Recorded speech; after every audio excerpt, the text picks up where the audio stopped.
Perfecto. Adelante, maestra, los micrófonos son suyos. Bueno, muchísimas gracias por esta presentación. Muchísimas gracias por la invitación. Hola a todos. Por la invitación que me han hecho desde Encuentros Psicoanalíticos. Es un gusto para mí estar con ustedes. Sé que ya vienen trabajando con otros colegas cuyos trabajos son muy interesantes, para mí son muy valiosos. Así que es un gusto estar acá. Hoy la idea es que charlemos un poco sobre el tema de la construcción de casos, ¿no? La posibilidad de construir un caso en psicoanálisis. Yo pediría, si es posible, si no los incomoda, que abran sus cámaras, ¿sí? Si bien doy muchas clases, algunos de ustedes lo saben porque nos encontramos en otros espacios, lo cierto es que de muchas clases, quiero decir, estoy muy acostumbrada a hablar con la cámara, digamos, es mucho más lindo verlos. Así que les agradezco mucho esa apertura. Vamos a charlar un poco sobre la importancia de construir un caso en psicoanálisis y cómo se hace eso, ¿no? Hay una manera, o hay varias maneras, pero hay algunas maneras más pertinentes de pensar la construcción de un caso en psicoanálisis y otras que no tanto, digamos, ¿no? Y quiero que hablemos un poquito de eso y vamos a ver si nos da el tiempo hoy o la vez que viene para poder hacer un pequeño ejercicio que tiene que ver con la tentativa de producir algún recorte al modo de una construcción de caso. Entonces, para eso lo primero que quiero situar es esto. ¿Por qué es importante hablar de la construcción de un caso? Porque uno podría decir, bueno, todos nosotros supervisamos, todos nosotros presentamos casos en algún lugar, en algún momento de nuestra vida, y se supone que va de suyo, ¿no? Que uno es psicoanalista y entonces ya, como atiende pacientes y como interviene, entonces así también escribe casos. Pero la cosa no es tan sencilla, ¿sí? A tal punto no es tan sencilla que es muy visible, por ejemplo, en los espacios de supervisión, la dificultad para construir un caso, ¿sí? Y ya digo construir, es decir, la dificultad para hacer un proceso y un trabajo que es un trabajo de construcción. Se nota, por ejemplo, en aquellas supervisiones donde el supervisante viene con el material prácticamente desgrabado, ¿no? Palabra por palabra, las intervenciones del analista y los dichos del analizante. Ese material, ¿sí? Para nosotros no es una construcción de caso, ¿estamos de acuerdo? Entonces, lo primero que quiero situar es que tanto para supervisar como para presentar un caso en un congreso o en cualquier espacio, para trabajar cualquier viñeta clínica, en cualquier espacio que se requiera, en algún espacio donde podamos escribir una columna, como lo hago yo, por ejemplo, en algún diario o en algún lugar, necesitamos entender de qué se trata la construcción de caso. Y lo más complejo para mí de la construcción del caso es que la presentación de ese caso que nosotros construimos necesita, ¿sí?, de nuestra posición en ese caso. Es decir, el caso nos concierne, ¿sí? Nos concierne en nuestra labor, no en lo personal, no en lo subjetivo, pero sí nos concierne como analistas. Entonces, la construcción de caso no es solamente construir un caso, que ahora vamos a ver de qué se trata, sino que además eso nos implica que nuestra posición como analistas tiene que estar plasmada en esa presentación que vamos a hacer, ¿sí? Y creo que eso es lo más complejo que hay. Por eso muchas veces encontramos esto que decía antes, ¿no? Que alguien viene a supervisar y cuenta palabra por palabra lo que dijo el paciente y lo que dijo el analista, ¿no? Porque si uno va con la información lo más objetiva, pongo entre comillas, lo más objetiva posible, pareciera que nos es más sencillo que si tenemos que plantear nuestra posición al trabajar allí, ¿no?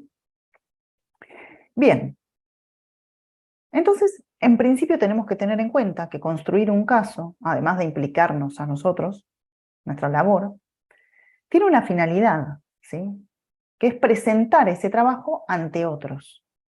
Y ya eso implica ciertas reglas, ¿sí? Por ejemplo, ciertas reglas de transmisibilidad, ¿sí? ¿Cómo hago yo para transmitirle a otros el trabajo que estoy realizando en un análisis que además es de lo más difícil de aprender con H, de lo más difícil de aprender que hay, digamos, ¿no? ¿Cómo se hace para plasmar por escrito o incluso vía oral, ¿no? ¿Cómo se hace para plasmar lo que sucede en un análisis? Es bastante difícil eso, ¿sí? Entonces vamos a tener que pasar de un ámbito, que es el ámbito del trabajo analítico, a otro ámbito, que es el ámbito de la escritura, pasar de un ámbito donde lo que se juega permanentemente es lo intransmisible, una experiencia absolutamente única de cada sujeto, ¿no? En el espacio analítico, a la escritura para compartir con otros. Eso ya es una traducción compleja. Después vamos a hablar de qué tipo de traducción es esa, pero en principio es una traducción, ¿no? Yo tengo que intentar traducir lo que pasa en el consultorio a un trabajo escrito. Ahora, si yo lo que quiero es construir un caso, para eso tendríamos que delimitar qué es un caso, ¿sí? Y lo primero que quiero que pensemos al respecto es que un caso no es un paciente. Lo que nosotros vamos a transmitir vía la construcción de caso no es lo que le sucede al paciente, ¿sí?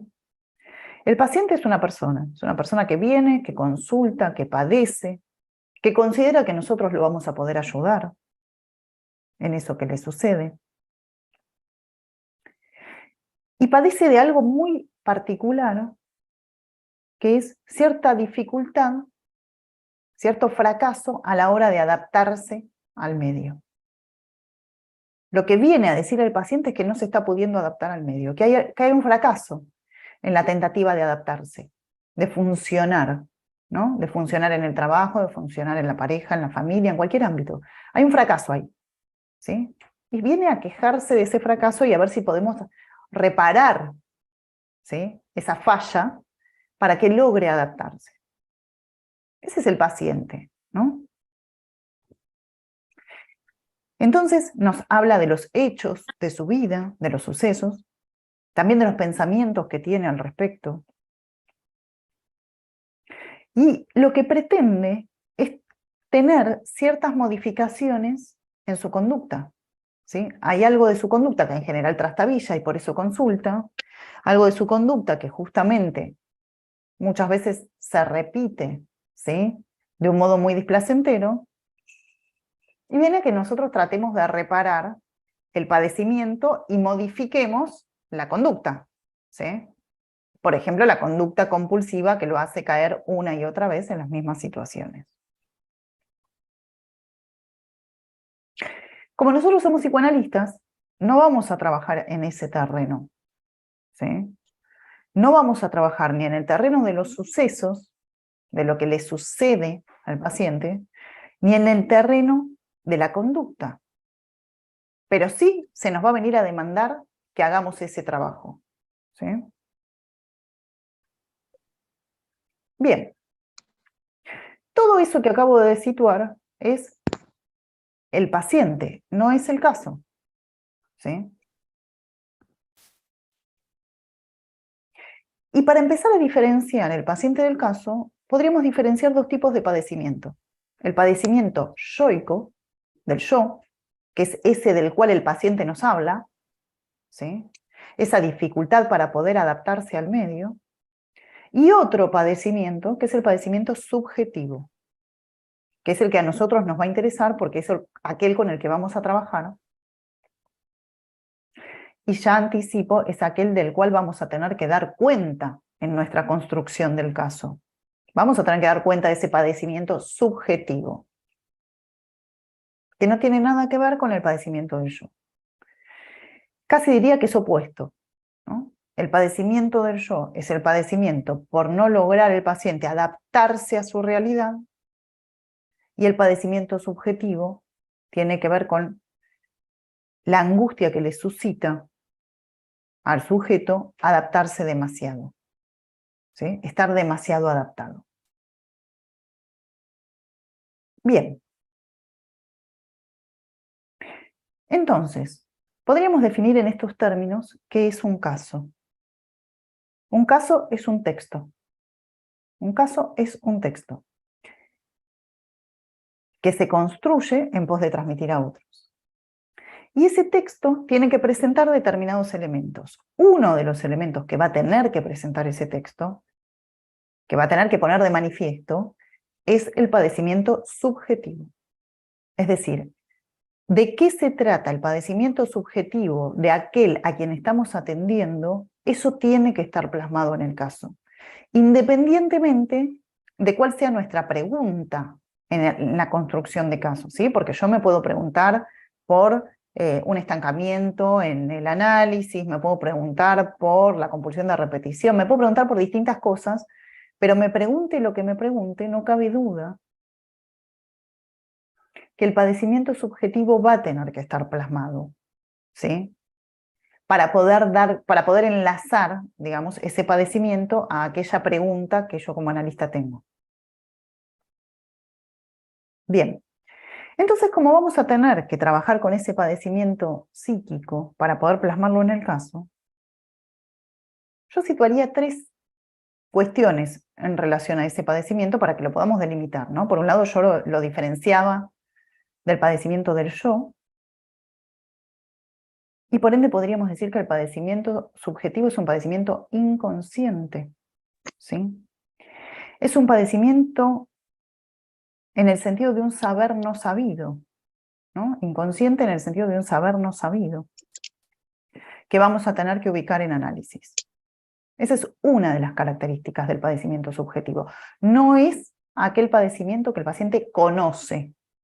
Me pasa esto, me angustio por esto otro. Eso no es el padecimiento subjetivo, ¿sí? Ese es el padecimiento del yo, que es consciente. Nosotros lo que tenemos que ir a buscar es el padecimiento subjetivo, inconsciente, que opera entonces como saber no sabido. Otra de las características, una de las características, digamos, de ese padecimiento es que se expresa, si hablamos de neurosis, yo me voy a cernir a la cuestión de las neurosis en este espacio porque podríamos pensar otras coordenadas para la construcción del caso en la psicosis, ¿sí? El padecimiento subjetivo se expresa en los síntomas, ¿sí?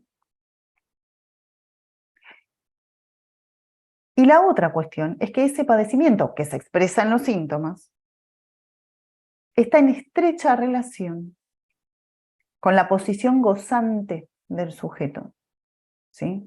Con la posición de goce que ese sujeto presenta respecto del otro. O sea que diría que padecimiento subjetivo, síntoma y posición de goce respecto del otro son 3 elementos que necesariamente van a tener que estar plasmados en la construcción del caso, independientemente, insisto, de cuál sea mi pregunta o mi punto de interés que me lleva a construir ese caso, porque diría que sin padecimiento subjetivo no hay análisis. ¿Estamos de acuerdo? Entonces, un elemento que dé cuenta de que estamos en el campo de un análisis es poder cernir ese padecimiento subjetivo y o sus formaciones, las formaciones que resultan de ese padecimiento, que son los síntomas, ¿sí? Y las posiciones de goce que traen ese padecimiento. Bien.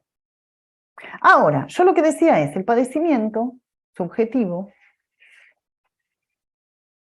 es inconsciente, ¿sí? Lo tenemos que pensar, decía, como un saber no sabido. Ahora, lo cierto es que para Freud y para Lacan, lo inconsciente es distinto. No es igual, no se concibe del mismo modo lo inconsciente en Freud que lo inconsciente en Lacan. Y me detengo acá porque entonces el padecimiento subjetivo no lo voy a encontrar no lo puedo ir a buscar al mismo lugar, ¿sí? Si estoy pensando ese padecimiento desde la teoría freudiana que si lo estoy pensando desde la lacaniana.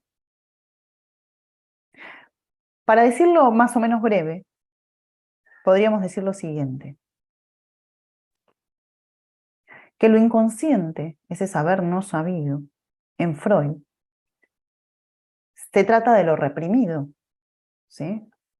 Podríamos decirlo en términos freudianos, hay un contenido reprimido, inconsciente, displacentero, sufriente, que en tanto y en cuanto se haga consciente, dejará de ser sufriente, ¿sí?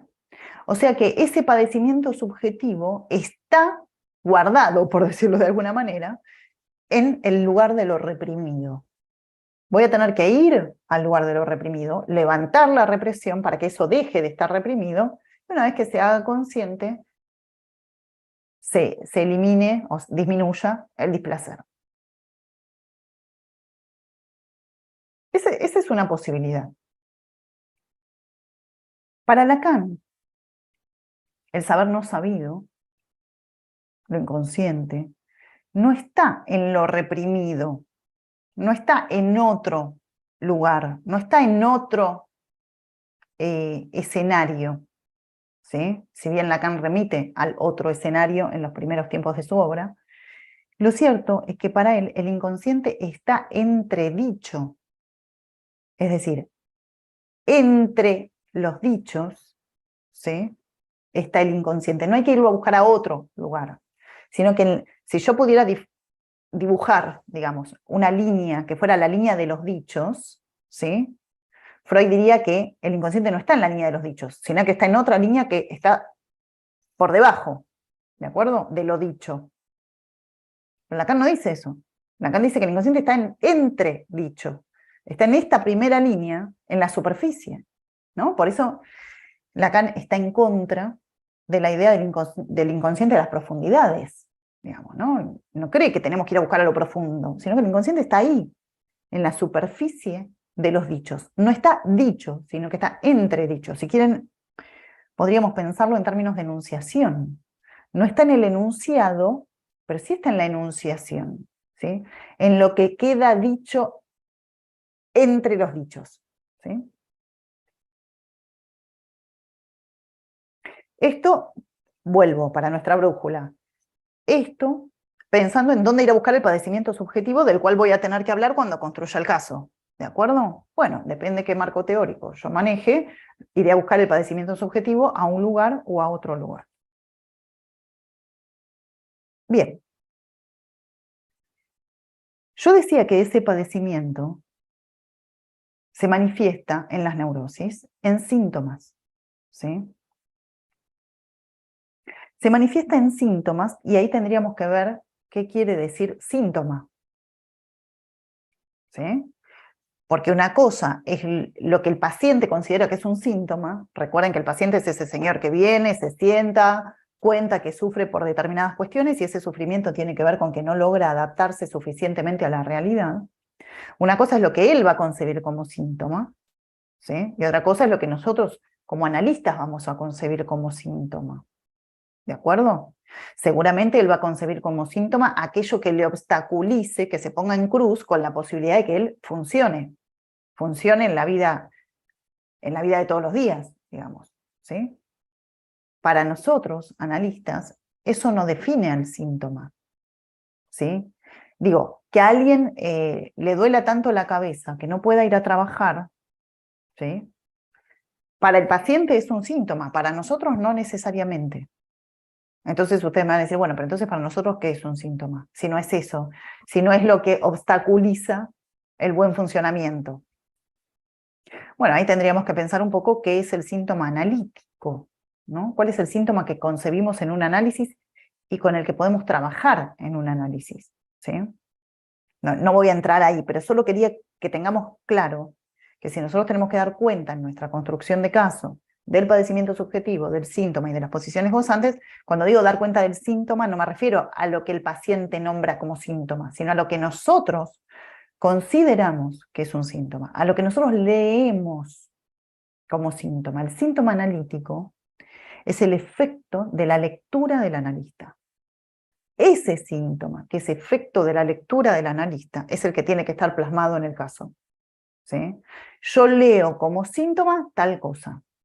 ¿Por qué? Y bueno, porque cumple con determinadas condiciones para ser un síntoma analítico, ¿sí? No me voy a poner acá a explicar de qué se trata el síntoma analítico, pero solo quería situar que nosotros necesitamos para poder construir un caso tener claro qué es el síntoma, porque lo vamos a tener que utilizar como uno de los elementos en la construcción del caso.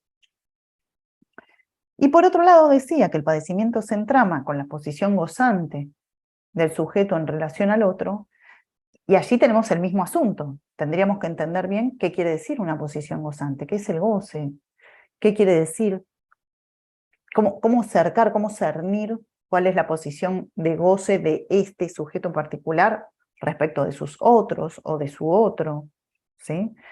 Estos son elementos que necesitamos conocer para poder construir un caso, que nos van a orientar en la construcción de casos. Incluso si nosotros queremos construir un caso y recién estamos empezando a trabajar con ese paciente y en el trabajo clínico, ¿no? Por ahí tenemos unas primeras entrevistas, supongamos 4 o 5 entrevistas y quisiéramos armar una pequeña construcción de caso porque tenemos alguna pregunta respecto de eso, lo primero que vamos a tener que ir a acercar es el padecimiento subjetivo. A veces no logramos ubicar exactamente de qué padece ese sujeto, pero sí, por ejemplo, logramos ubicar un síntoma. Y si bien el síntoma no es exactamente el padecimiento, ¿sí? Es una manifestación del padecimiento. Entonces, que yo pueda leer un síntoma me va a permitir acercarme al padecimiento, ¿sí? Bien. Ahora bien, el texto, yo dije que el caso es un texto, ¿sí? El caso es un texto. Ahora, ese texto que vamos a construir, que vamos a escribir, parte de otro texto, que es el texto que se arma en transferencia entre el analista y el analizante, ¿sí? ¿Cuál es el texto que armamos en transferencia con nuestros pacientes, con nuestros analizantes, sería correcto decir? Lo que nosotros llamamos historia. ¿Vieron cuando decimos, bueno, el paciente arma la historia, ¿no? O despliega su historia en el análisis, ¿sí? Ahora quiero que veamos eso. Pero en realidad, para ser estrictos con los términos, el paciente no despliega su historia en análisis. Lo que hacemos en análisis, en el momento del análisis, es construir un texto que se llama historia, que es la construcción de un texto en transferencia, que se construye entre analizante y analista. ¿Y por qué digo esto? Porque alguien puede venir y contarme su historia, pero lo cierto es que de esa historia yo me voy a detener en determinados puntos, voy a preguntar por esto, voy a ir a aquel otro lugar. O sea que de ese material crudo, digamos, que el paciente trae, hay cierta selección que nosotros como analistas vamos a hacer, nos vamos a quedar con determinados elementos, vamos a dejar otros de lado. Y la historia no es el material en bruto que el paciente trajo, sino lo que se construye entre lo que trajo, lo que se recorta, la intervención que hacemos sobre eso, lo que él recibe de eso, los efectos. Todo eso es lo que podríamos llamar la historia. ¿Sí? Por eso digo que la historia se construye entre analista y analizante. Y además,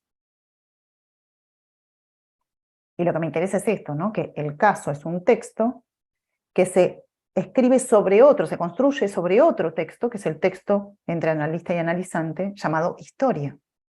¿Sí?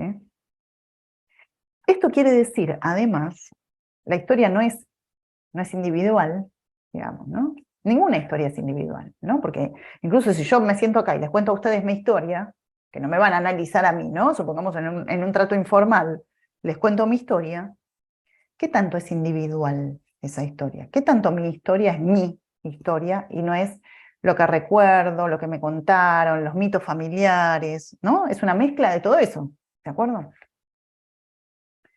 Bien, pero lo que quería situar es esto, que si nosotros estamos diciendo que la historia se construye en el análisis, entre analista y analizante, eso quiere decir que la historia no es el pasado.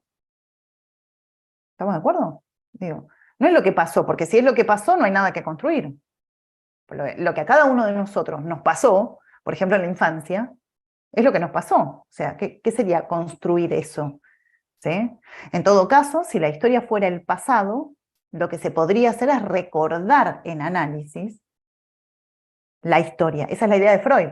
¿Sí? ¿Cuál es la idea de Freud? Que la historia es el pasado y que lo recordamos los hechos de la infancia en el presente. De todos modos, ya Freud decía que había ahí algo que tenía un carácter ficcional, ¿no? Porque Freud lo que decía es, en realidad los recuerdos del paciente no son recuerdos fehacientes, son recuerdos encubridores, ¿sí? Son falsos recuerdos, por decirlo de alguna manera, ¿no? Son ficciones, que cada quien se arma de su propia historia, ¿sí? Esto es lo que traía Freud. Pero de todos modos, la idea freudiana es, cuénteme qué le pasó cuando era niño, ¿sí? Y para Freud la historia es lo que ese paciente pueda rememorar, ¿no? Recordar en análisis respecto de las cuestiones de su infancia, ¿sí? Pero yo no estoy planteando esto. Lo que estoy diciendo es que la historia es algo que se construye en análisis entre analizante y analista. A esa historia la vamos a llamar texto y sobre eso, acerca de ese asunto, vamos a escribir el caso. Ese va a ser nuestro material de base, ¿sí?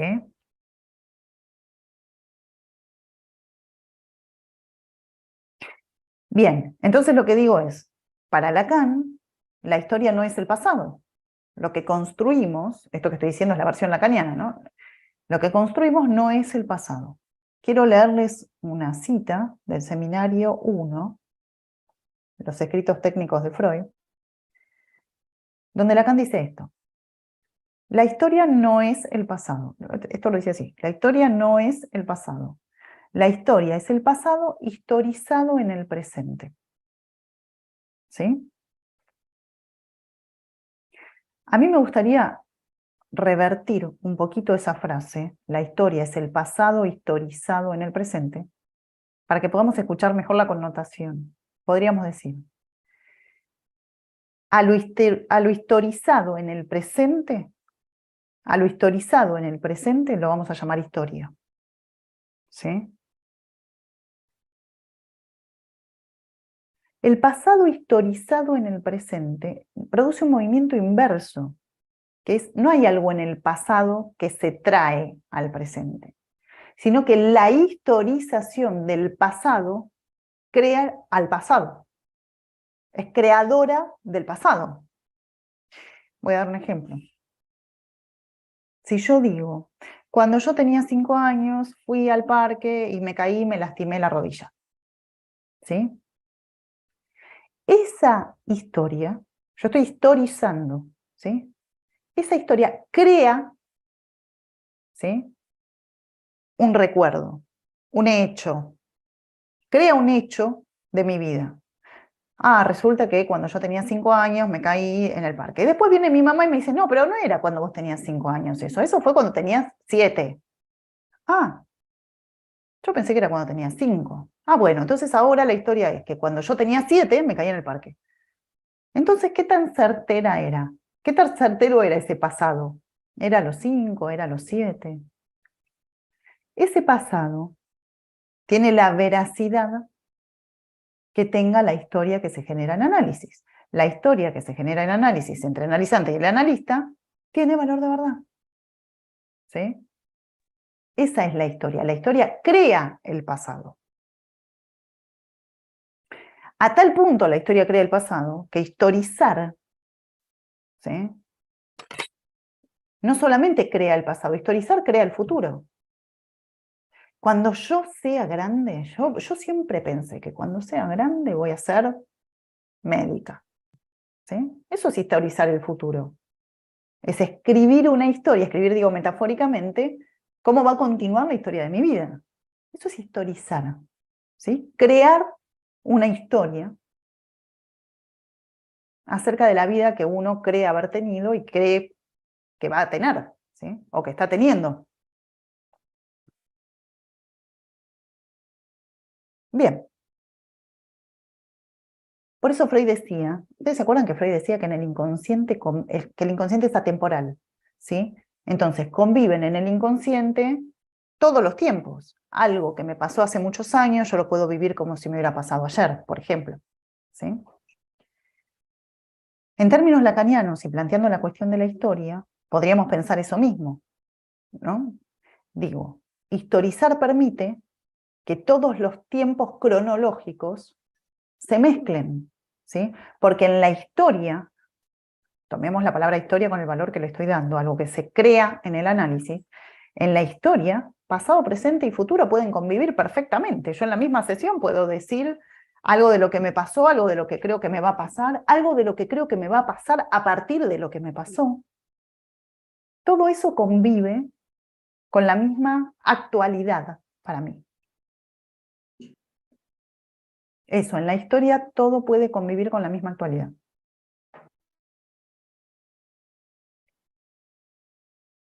Bien, me interrumpo un segundito por lo siguiente.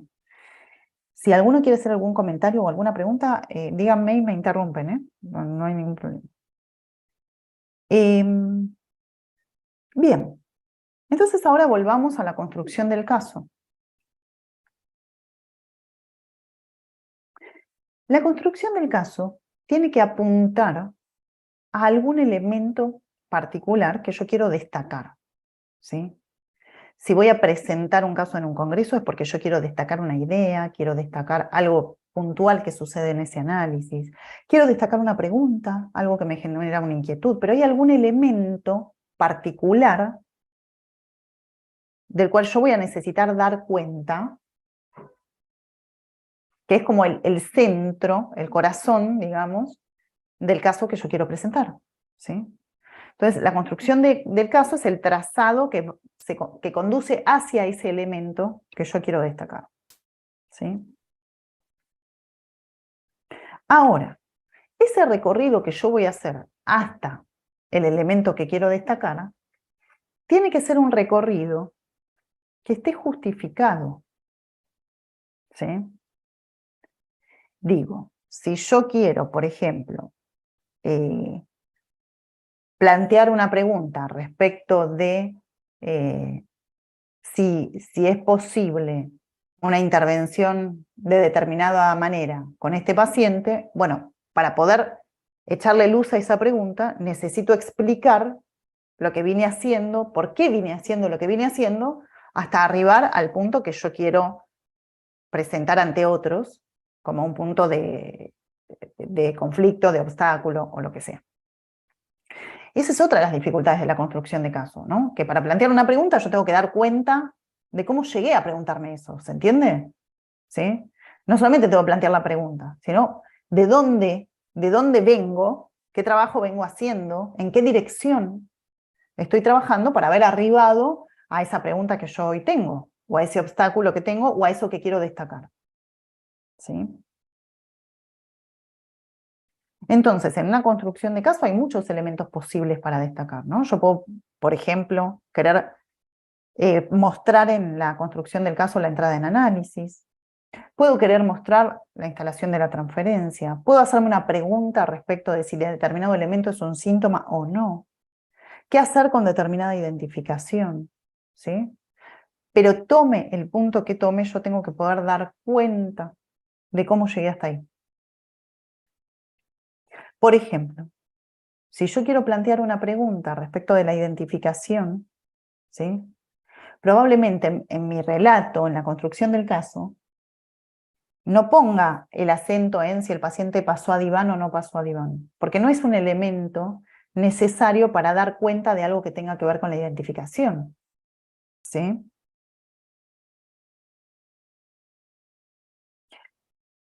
O por el contrario, si yo quiero dar cuenta, por ejemplo, de algo en relación al síntoma del paciente, si yo lo que quiero es destacar algo en relación al síntoma, voy a tener que hablar necesariamente de la repetición, porque no es posible pensar en psicoanálisis el síntoma sin repetición, ¿sí? O sea que el elemento que yo quiero destacar necesariamente va a estar en conexión con otros elementos que lo explicarían.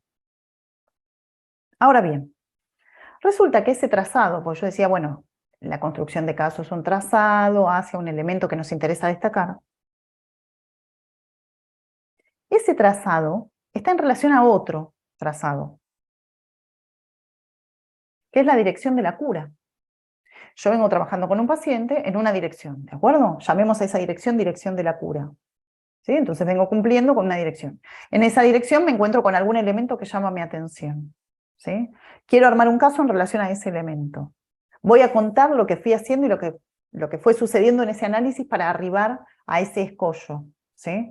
Necesariamente tengo que poder articular los conceptos, como decía recién, que se articulan con ese elemento que quiero destacar, pero además voy a tener que dar cuenta de un contexto un poco más amplio, que es cómo venía la dirección de la cura, ¿sí? Digámoslo así, la dirección de la cura es como el marco más amplio en donde se enmarca el elemento que yo quiero destacar y el trazado que yo quiero hacer, ¿sí? Si yo quiero hablar del síntoma de un paciente, porque eso me hace preguntas, yo decía, conceptualmente voy a tener que hablar de la repetición, pero no solamente eso, sino que voy a tener que marcar algunas coordenadas de la dirección de la cura. Bueno, yo venía trabajando con este paciente de esta manera y entonces puse el acento en tales y tales escenas y de allí extraje la repetición y de ahí quiero ir al síntoma porque considero que el síntoma es importante para tal otro paso en la dirección de la cura, ¿sí? Es en el marco más amplio de la dirección de la cura que nosotros armamos un caso.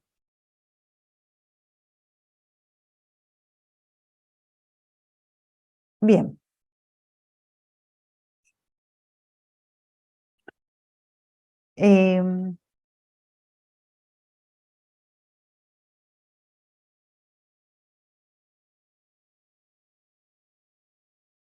Yo pensaba, por ejemplo, en el caso Dora, ¿no? Fíjense Freud. Freud escribe casos, ¿no? No solamente viñetas, sino casos clínicos, ¿no? En el caso Dora, Freud no solo da cuenta de aquello que nos quiere transmitir, por ejemplo, cuestiones acerca de la histeria, o cierta pregunta que Freud se hace respecto de por qué Dora queda estancada en la transferencia, ¿no? ¿Por qué esa transferencia queda obstaculizada? Esa es una pregunta de Freud. No solamente quiere plantear esos puntos de obstáculo o nos quiere enseñar respecto de la histeria, sino que además nos cuenta todo el recorrido de la dirección de la cura, ¿no? Dora entró de esta manera, entonces vino con tal queja, entonces yo le dije tal cosa, ¿sí? Haciendo todo el recorrido de la dirección de la cura para adentrarnos en un marco más general, ¿no? Yo lo pensaba eso como un poco como un escritor cuando escribe una novela, ¿no? Quiere escribir la vida de un personaje y entonces nos va adentrando en lo que le pasa al personaje, los conflictos, los vericuetos, pero hay un contexto más amplio, ¿no? Que es cómo ese personaje se relaciona con otros, dónde vive, en qué época nació. Todo ese marco acompaña, ¿sí? Hace progresar la historia, ¿de acuerdo? La historia, la novela en este caso, ¿sí? Bien. Por eso también es tan dificultoso armar un caso, porque si yo tengo que dar cuenta del contexto de la dirección de la cura, uno de los problemas de la dirección de la cura es que esa dirección no es lineal. En un análisis no es que primero pasa esto, después esto y después esto. Si bien, a los fines didácticos, digamos,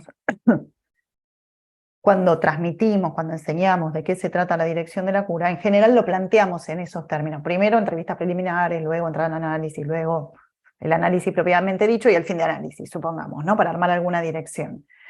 Pero eso es didáctico. En realidad, la dirección de la cura no es tan limpia, ¿sí? Tiene sus vericuetos, va, viene, se estanca, ¿sí? O sea que por eso no es tan fácil poder plasmar un poco de esa dirección en la construcción de caso. Bien, entonces tenemos, retomo, que un caso es un texto basado en otro texto, que ese otro texto está construido en transferencia entre analista y analizante, se trata de la historia, que la historia no es el pasado, sino el pasado historizado en el presente, es decir, la producción. La historia es algo que se produce, no es algo que existe, ¿sí? Y esto es central. En la propuesta de Lacan, casi todo en un análisis se produce. El sujeto se produce, el síntoma se produce, la transferencia se produce, la historia se produce, ¿sí? Todo eso se produce, nada está dado, ¿sí? El sujeto no es la persona que viene, hay que producirlo. El síntoma no es el síntoma con el que viene la persona que se sienta enfrente nuestro, hay que producirlo. La transferencia no es la suposición de saber que quien viene a consultarnos tiene para con nosotros, hay que producirla e instalarla, ¿sí? Y la historia lo mismo, no es lo que alguien nos viene a contar en forma espontánea, es lo que se produce entre analista y analizante. Por eso Freud decía que la neurosis de transferencia es una neurosis artificial, porque el sujeto se produce, la historia se produce, el síntoma se produce. Es una artificialidad, es un artificio, ¿sí? Es crear las condiciones para, es como cuando uno juega con los niños. Bueno, vamos a jugar a esto. Esto es una casa, esto es un monstruo que hay que evitar, este es el lugar del, no sé, es el policía al que puedo recurrir, ¿no? Uno va dándole a cada objeto de ese escenario de fantasía un valor nuevo. Agarro este juguetito, este monstruito en realidad es el malo, este es el bueno, le doy un valor distinto, ¿sí?, a esos objetitos que en una caja de juegos son objetos vulgares, digamos, ¿no? Les doy un valor particular. Bien. Entonces,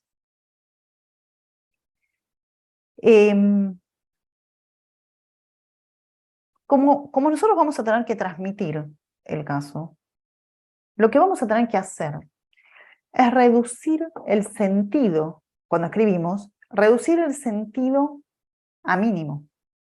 Si yo me voy mucho por la línea del sentido, ¿sí?, y explico lo que le pasa al paciente, lo que le pasó a la madre, lo que le pasó al padre, bla, bla, bla, bla, bla, la transmisión se ensucia, ¿sí? Se pierde el foco, ¿de acuerdo? Ya de por sí dijimos que transmitir lo que sucede en un análisis es muy difícil porque es bastante inaprehensible. Si además, cuando construyo el caso, me voy en palabras, lo que terminan produciendo es una especie de exceso de sentido en ese texto que no va a permitir que yo logre transmitir los puntos indispensables que necesito transmitir. Entonces, por un lado, hay un montón de información que tengo que poner en la construcción del caso, porque si no el caso no se entiende, porque tengo que dar cuenta de lo que quiero dar cuenta, y a la vez la tentativa de no excederme en la producción de sentido, ¿no? Llenar de sentido el caso. Hay algo que no dije respecto de la construcción que quiero que situemos, que es construir un caso no es solamente para presentar ante otros, ¿sí?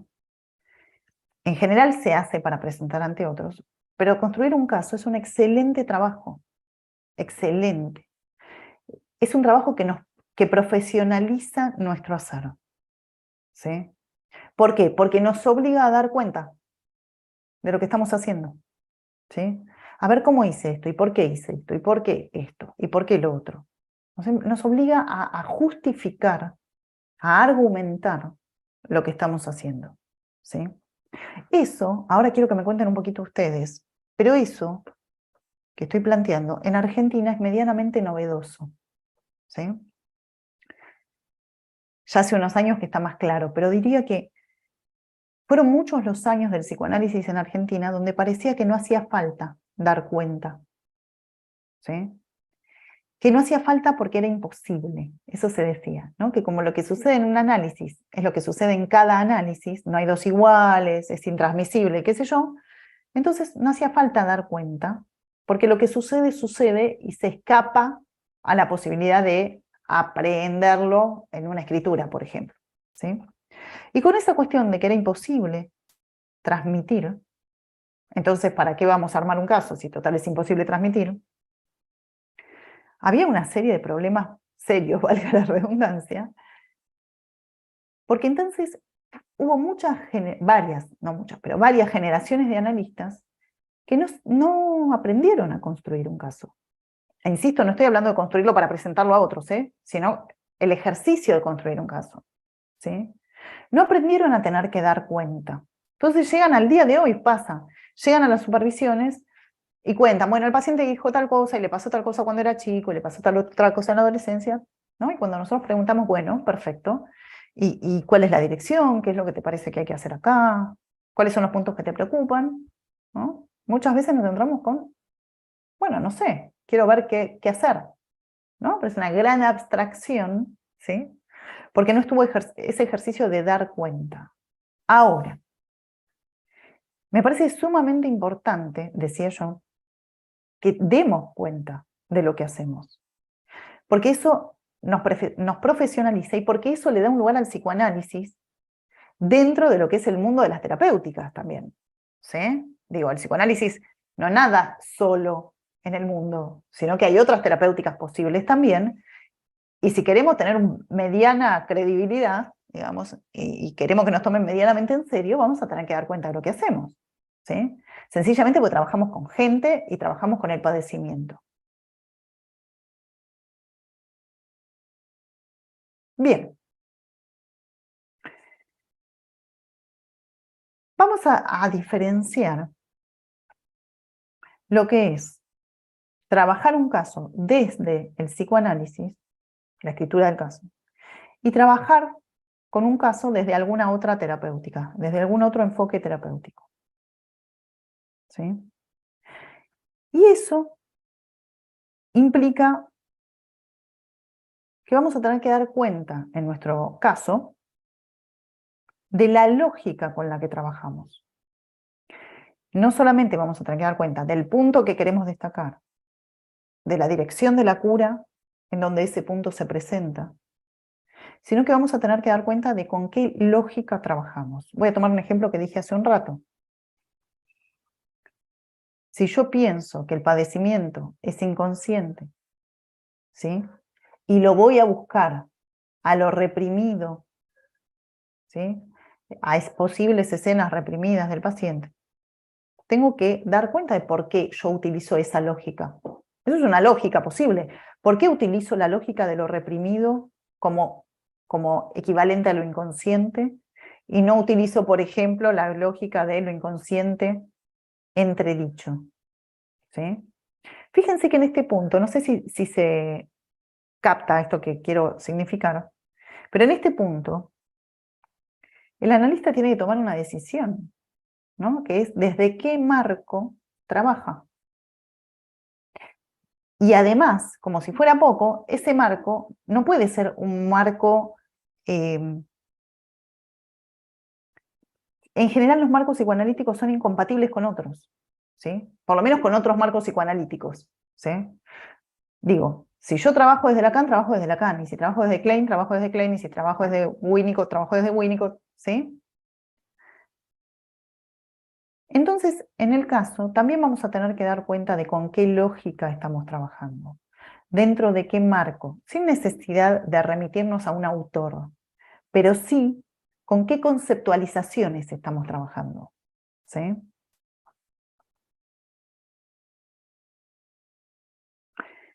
Quiero leerles una frase de Lacan en RCI, donde dice esto.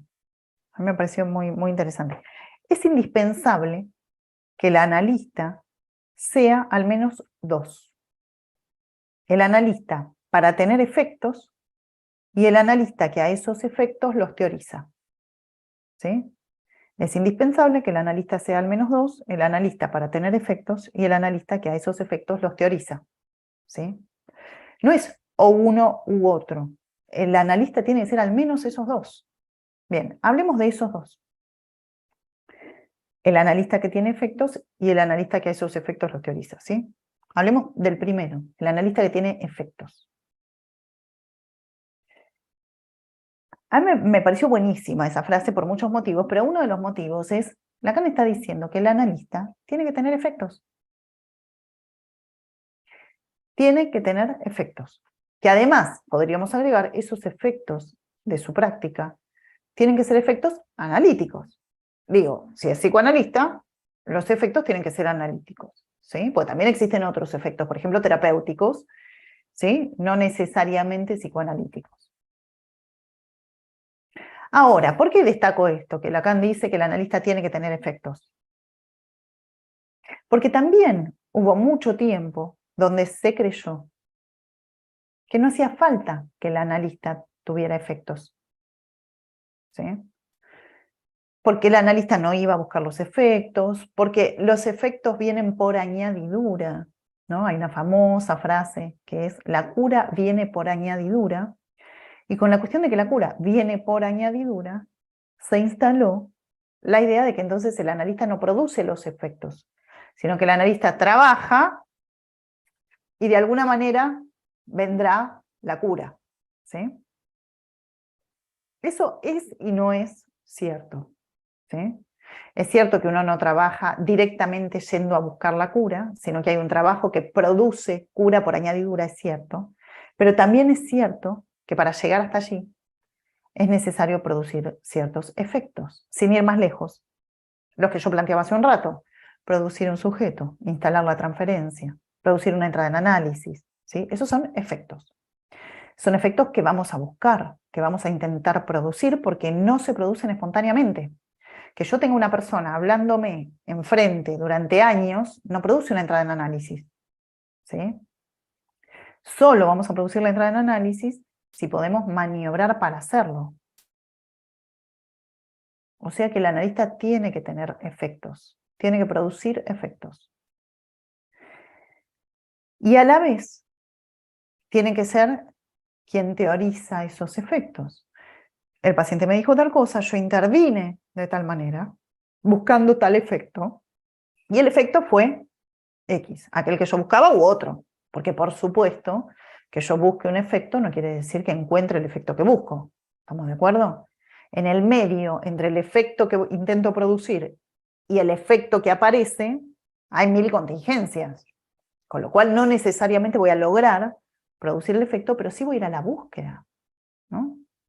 Lacan dice, el analista no dirige al paciente, pero sí dirige la cura. Y en ese punto, dirige quiere decir que va en una dirección, no es sin dirección, ¿no? Este es otro de los problemas, me parece, cuando hablamos de la asociación libre, ¿no? Entonces parece que como el paciente asocia libremente, ¿no? La sensación es que no hay dirección, ¿no? Puede hablar de cualquier cosa, muchas veces nos pasa, inclusive que como el paciente habla tanto y habla de cualquier cosa, se va para acá, se va para allá, llega un momento en que uno dice, no sé ni de qué estamos hablando, ¿sí? Porque como asocia libremente, asocia y se va para cualquier lado, ¿sí? Entonces la idea no es que el paciente asocie sin fin hacia cualquier lugar, porque si no, no habría una dirección. El paciente asocia y yo voy señalando por dónde y voy poniendo ciertos topes a determinados lugares de la asociación y permito que la asociación vaya por otros lugares, ¿no? Invito a la asociación a ir por determinados lugares sí y por otros no. El famoso poder discrecional del oyente, ¿no? Digo, el analista escucha lo que escucha, puntúa lo que puntúa, y esa puntuación sobre los dichos, sobre la asociación libre, lo que produce es que la asociación se vaya hacia determinados lugares y ya no recurra a otros lugares, ¿no? Bien, pero yo decía que respecto del primer analista que produce los efectos, lo que decía es necesario que nosotros entendamos que esos efectos que buscamos son efectos analíticos, ¿de acuerdo? Ahora podríamos decir, ¿qué es un efecto analítico? ¿Alguien tiene una idea de qué podría ser un efecto analítico?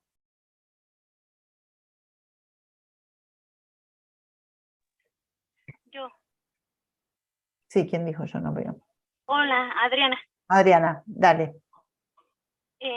Pues puede ser algo que le resonó al paciente, algo que, ¿cómo se dice? Como caer en cuenta.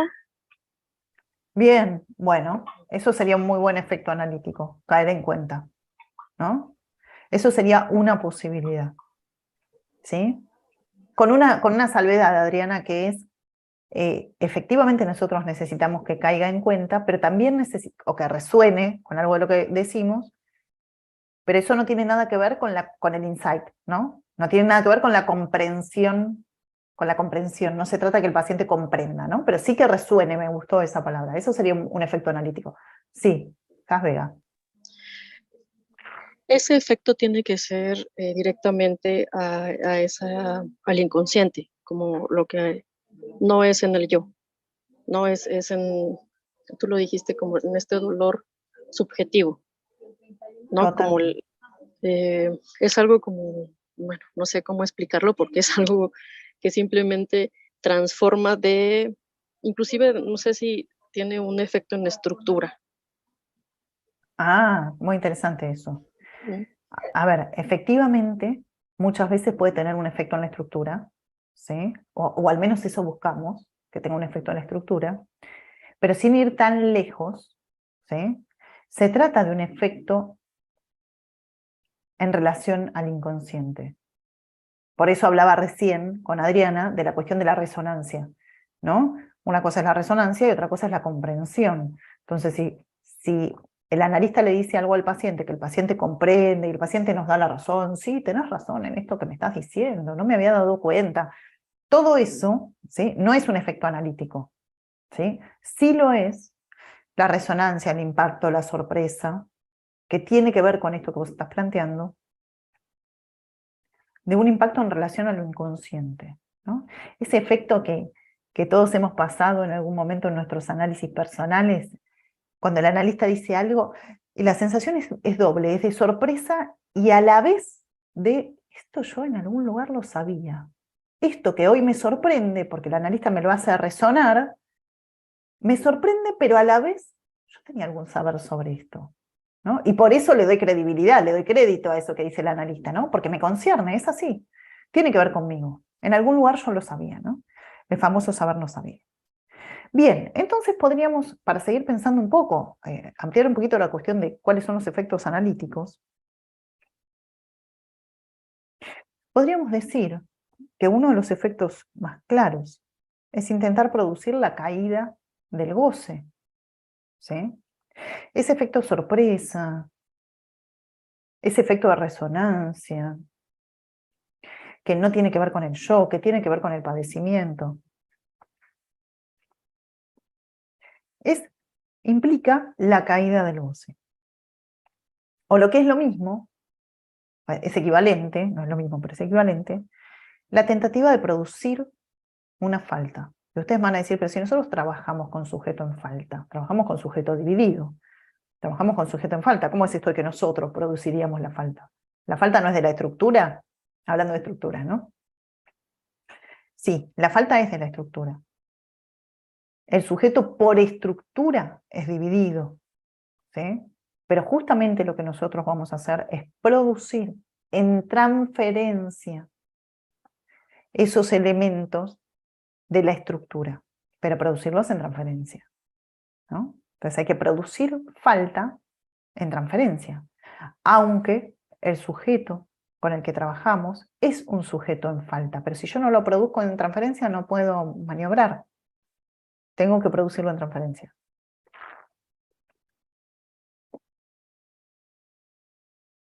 Bien.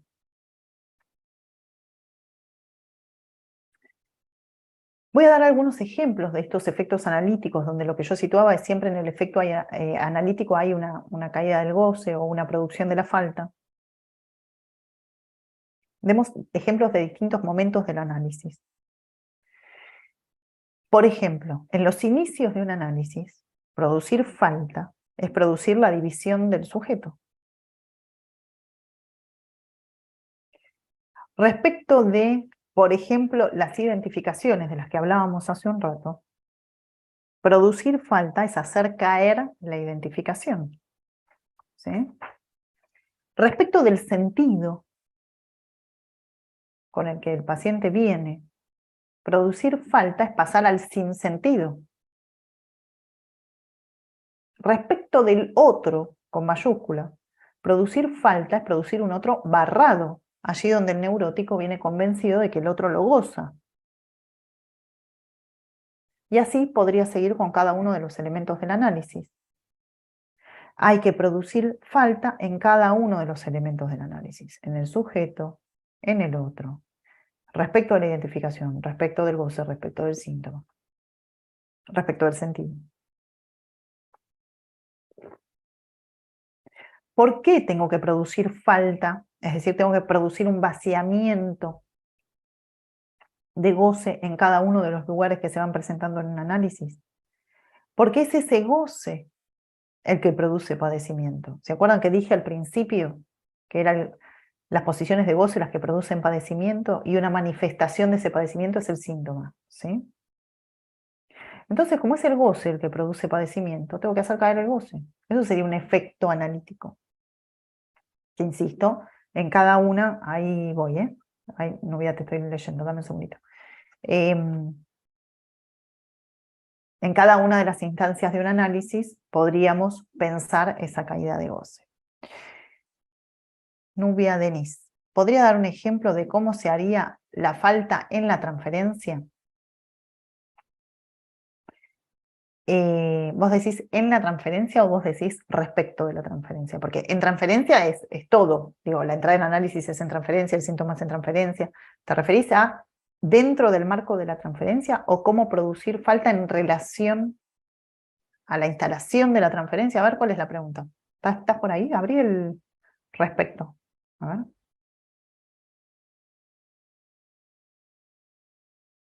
ver. Abrí tu micrófono. Coméntame un poquito qué es lo que estás pensando, así te lo puedo responder.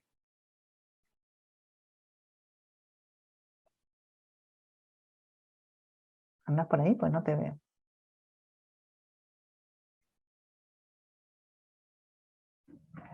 Sí, la pregunta es cómo clínicamente, cómo se vería o cómo se gestaría esa falta respecto en esa transferencia. O sea, quisiera escuchar a lo mejor para que me quede un poco más claro el ejemplo ya en la clínica.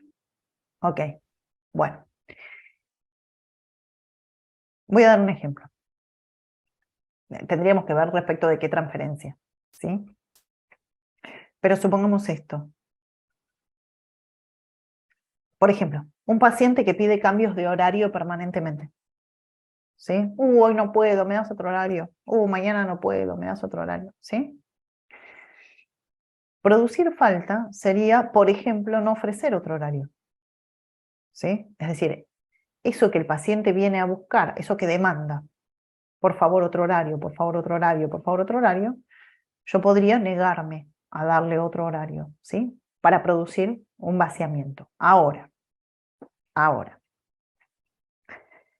yo no estoy diciendo que cuando los pacientes vienen a pedir cambios de horario no se los demos. Solo digo que si para algún paciente hubiera una condición gozosa, de goce, en ese pedido de cambio de horario permanente, entonces tendríamos que negarle el cambio de horario para producir una pérdida de goce. Pero no todo paciente que pide cambios de horario tiene el goce puesto ahí. ¿Se entiende? ¿Sí? Entonces tendríamos que leer por qué el paciente pide cambios de horario, por ejemplo, ¿no?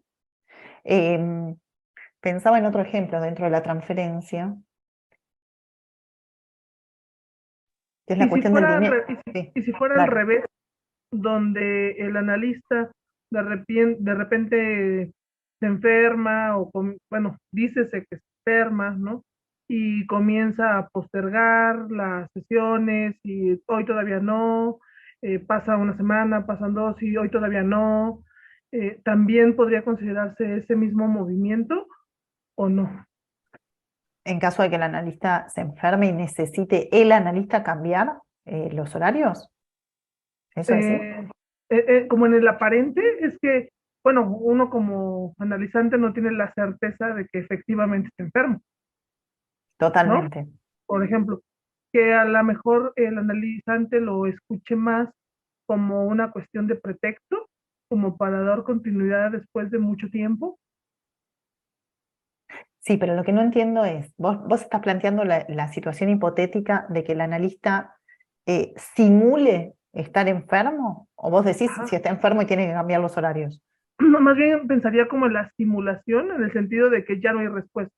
O sea, ya no hay horarios, deja al analizante como en espera de que dé cita, pero ya no da cita, pero ya no hay nada puesto, ya no sé, siento como si se rompiera el vínculo, si también eso podría ser una cuestión de transferencia. No sé si sería, se me ocurre tal vez como la negación del analista de seguir con ese analizante, tal vez, no sé, digo, es una hipótesis, ¿no? Sí. Bueno, pero ahí eso ya no sería un efecto analítico, ¿no? Sería un efecto, casi te diría contratransferencial, porque un analista le pueden pasar 1000 cosas y se puede enfermar y puede tener que suspender un montón de veces, ¿eh? ¿Sí? Pero si estamos hablando del orden de la simulación y llevando al paciente a ese nivel, digamos, ¿no? De no ofrecerle horario, y no ofrecerle, y no ofrecerle, y estarle esquivando permanentemente la posibilidad, con el argumento de que el analista se enfermó, no pudo, con ese argumento, ¿sí? En principio, planteado en esos términos, no pareciera ser una intervención analítica eso, ¿sí? Sino pareciera ser una necesidad del analista de no dar horario, ¿está bien? Y ahí tocas un tema que es muy sensible, porque la verdad es que hay analistas que hacen eso. No dan horario, no dan horario, no dan horario, y justifican su no dar horario, ¿sí? En que, bueno, el paciente se tiene que acomodar a que no hay garantías. Entonces, yo puedo no darle un horario hoy y no darle un horario mañana. Es muy fino el límite entre la intervención analítica y el sadismo del analista. Es muy fino el límite, ¿sí? Entonces, digo, hay que tener mucho cuidado ahí, ¿sí? O si quieren lo vamos a decir en términos más correctos. Es muy fino el límite entre una intervención y la canallada del analista, ¿sí? Entonces ahí hay que tener mucho cuidado. Yo puedo intervenir con los horarios, como decía recién, si considero que es una condición de goce de mi paciente, algo en relación a los horarios, puedo ir cambiando. Pero tampoco es una estrategia de adivinación, para que el paciente adivine lo que yo le estoy queriendo decir con el cambio de horarios. Bueno, no es eso. En algún momento eso se va a tener que poner en palabras, no solamente ir por la vía del acto, ¿sí? Lamentablemente esto que vos preguntabas sucede con bastante asiduidad. Últimamente yo me he encontrado con algunos casos de pacientes que me han consultado y que han tenido ese tipo de experiencias que vos estabas comentando recién. Ahí Anaí planteaba la cuestión del cobro, que era una cuestión que yo quería tomar justamente, ¿no? Porque, Sí, gracias. no, de nada. Porque en la cuestión del cobro también nosotros podemos intervenir para producir esa pérdida de goce, ¿sí? Justo iba a dar un ejemplo en esa línea. Por un lado, podríamos plantear, por ejemplo, un honorario un poco alto, de modo tal que el paciente pague en el sentido simbólico del término, no solamente que pague con dinero, ¿no? Sino que sienta pagar, ¿sí? Pero también podríamos hacer lo opuesto, ¿no? Digo, para alguien para quien el dinero es un instrumento fácil, ¿sí? Podríamos al revés, no cobrarle, por ejemplo, o cobrarle muy poquito. Recuerdo alguno de ustedes por ahí escuchó esta viñeta, porque ya la conté en otro lado, pero recuerdo un paciente que atendí hace ya unos años, que tenía muchísimo dinero, ¿no? Un dueño de muchas empresas, y bueno. Entonces, él contaba todo estaba relatado desde el mostrar el poder económico, ¿no? A tal punto que para convencer a su hija de algo, que ya no recuerdo qué era, le compró un departamento, y para convencer a la mujer de algo le compró el auto 0 kilómetros, ¿no? Entonces, permanentemente, las compras de objetos de mucho valor eran el elemento de poder, digamos, ¿no? Y él contaba esto: yo pago, yo puedo pagar, así que yo decido, porque como yo pago, ¿no? Y entonces tuvimos algunas entrevistas donde él me preguntaba cuáles eran mis honorarios, y durante algunas entrevistas yo le dije que no sabía, que íbamos a ver cuáles eran mis honorarios, que no estaba decidido cuáles eran, que no eran para todos los pacientes iguales, y que lo podíamos charlar un poco más adelante. Y esas 3 o 4 entrevistas donde él no pagó nada porque no se sabía cuáles eran los honorarios, fueron desesperantes para él, ¿sí? Pero eso fue muy bueno, porque eso pudo poner a trabajar lo que a él le pasa cuando no tiene para pagar, ¿no? Y no porque no disponga, pero cuando no puede usar esa herramienta, le empezaban a pasar un montón de cosas, ¿no? Una de ellas es no sabía cómo vincularse, ¿sí? Entonces, esas maniobras, pero esa maniobra es válida con este paciente, porque el dinero le significa a él estas cosas que estoy mencionando, un lugar de poder para vincularse con el otro. No tendría ningún sentido esa misma maniobra en otro paciente, ¿sí? Pero claro que buscamos un efecto analítico, ¿no? El efecto analítico del vaciamiento del goce, ¿sí? Lara, Porque, sí, ahí te escucho, Alberto, dame un segundito. sí, Porque claro. en realidad el padecimiento de este hombre estaba allí, en que había un saber no sabido en él de que si no era por el dinero, él no sabía cómo vincularse. Pero el dinero le traía la posibilidad de vincularse y a la vez la sensación espantosa de que la gente se le acercaba por dinero. ¿Se entiende? Entonces, en realidad, lo que parecía ser una herramienta de adaptación al mundo, yo tengo dinero y entonces funciona en el mundo perfectamente, ¿sí? Terminaba siendo un obstáculo, porque ya él no entendía quién se acercaba por poder y quién se acercaba por amor, digamos, ¿no? Sí, Alberto. Gracias, Lara. Justamente aprovechando que se abrió un poco la cuestión técnica y que empiezas también a compartirnos un poco de este caso en el que tuviste y que justamente, bueno, nos compartes un poco como de esa dirección que tú empezaste a sospechar desde un inicio por dónde iba esta cuestión del pago, del dinero. ¿Crees que, por ejemplo, en la construcción precisamente del caso también sea importante abordar cuestiones técnicas? Es decir, se mencionó tal y se gestó tal intervención pensando en X función, como que estas formas en las que un analista, que me imagino que a final de cuentas todos y todas las analistas tienen sus diferentes formas para causar esos efectos que estás mencionando, ¿no? Es decir, la técnica que llega a causar ese efecto, ¿qué es lo que pasa en ese, digamos, como que en ese lapso que es como tan oscuro en el psicoanálisis, ¿no? Que de repente es, no, pues es que cada caso por caso y es tan distinto, ¿no? No, es que no hay respuesta porque cada caso es tan distinto. Entonces, ¿crees que en la construcción también podamos abordar un poco de esa técnica? Es decir, lo mencionabas al principio, quizás lo relaciono de esta forma, ¿no? De qué manera el analista también se plasma dentro del texto. Sí. Ahí vos tocas un tema que a mí me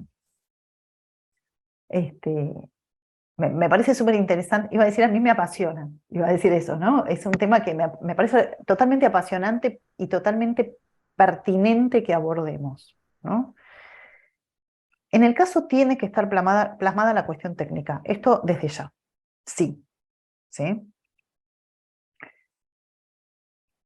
Justamente una de las grandes dificultades de nuestro trabajo tiene que ver con que la lógica de las intervenciones, ¿sí?, es una, pero la modalidad de las intervenciones las modalidades pueden ser múltiples.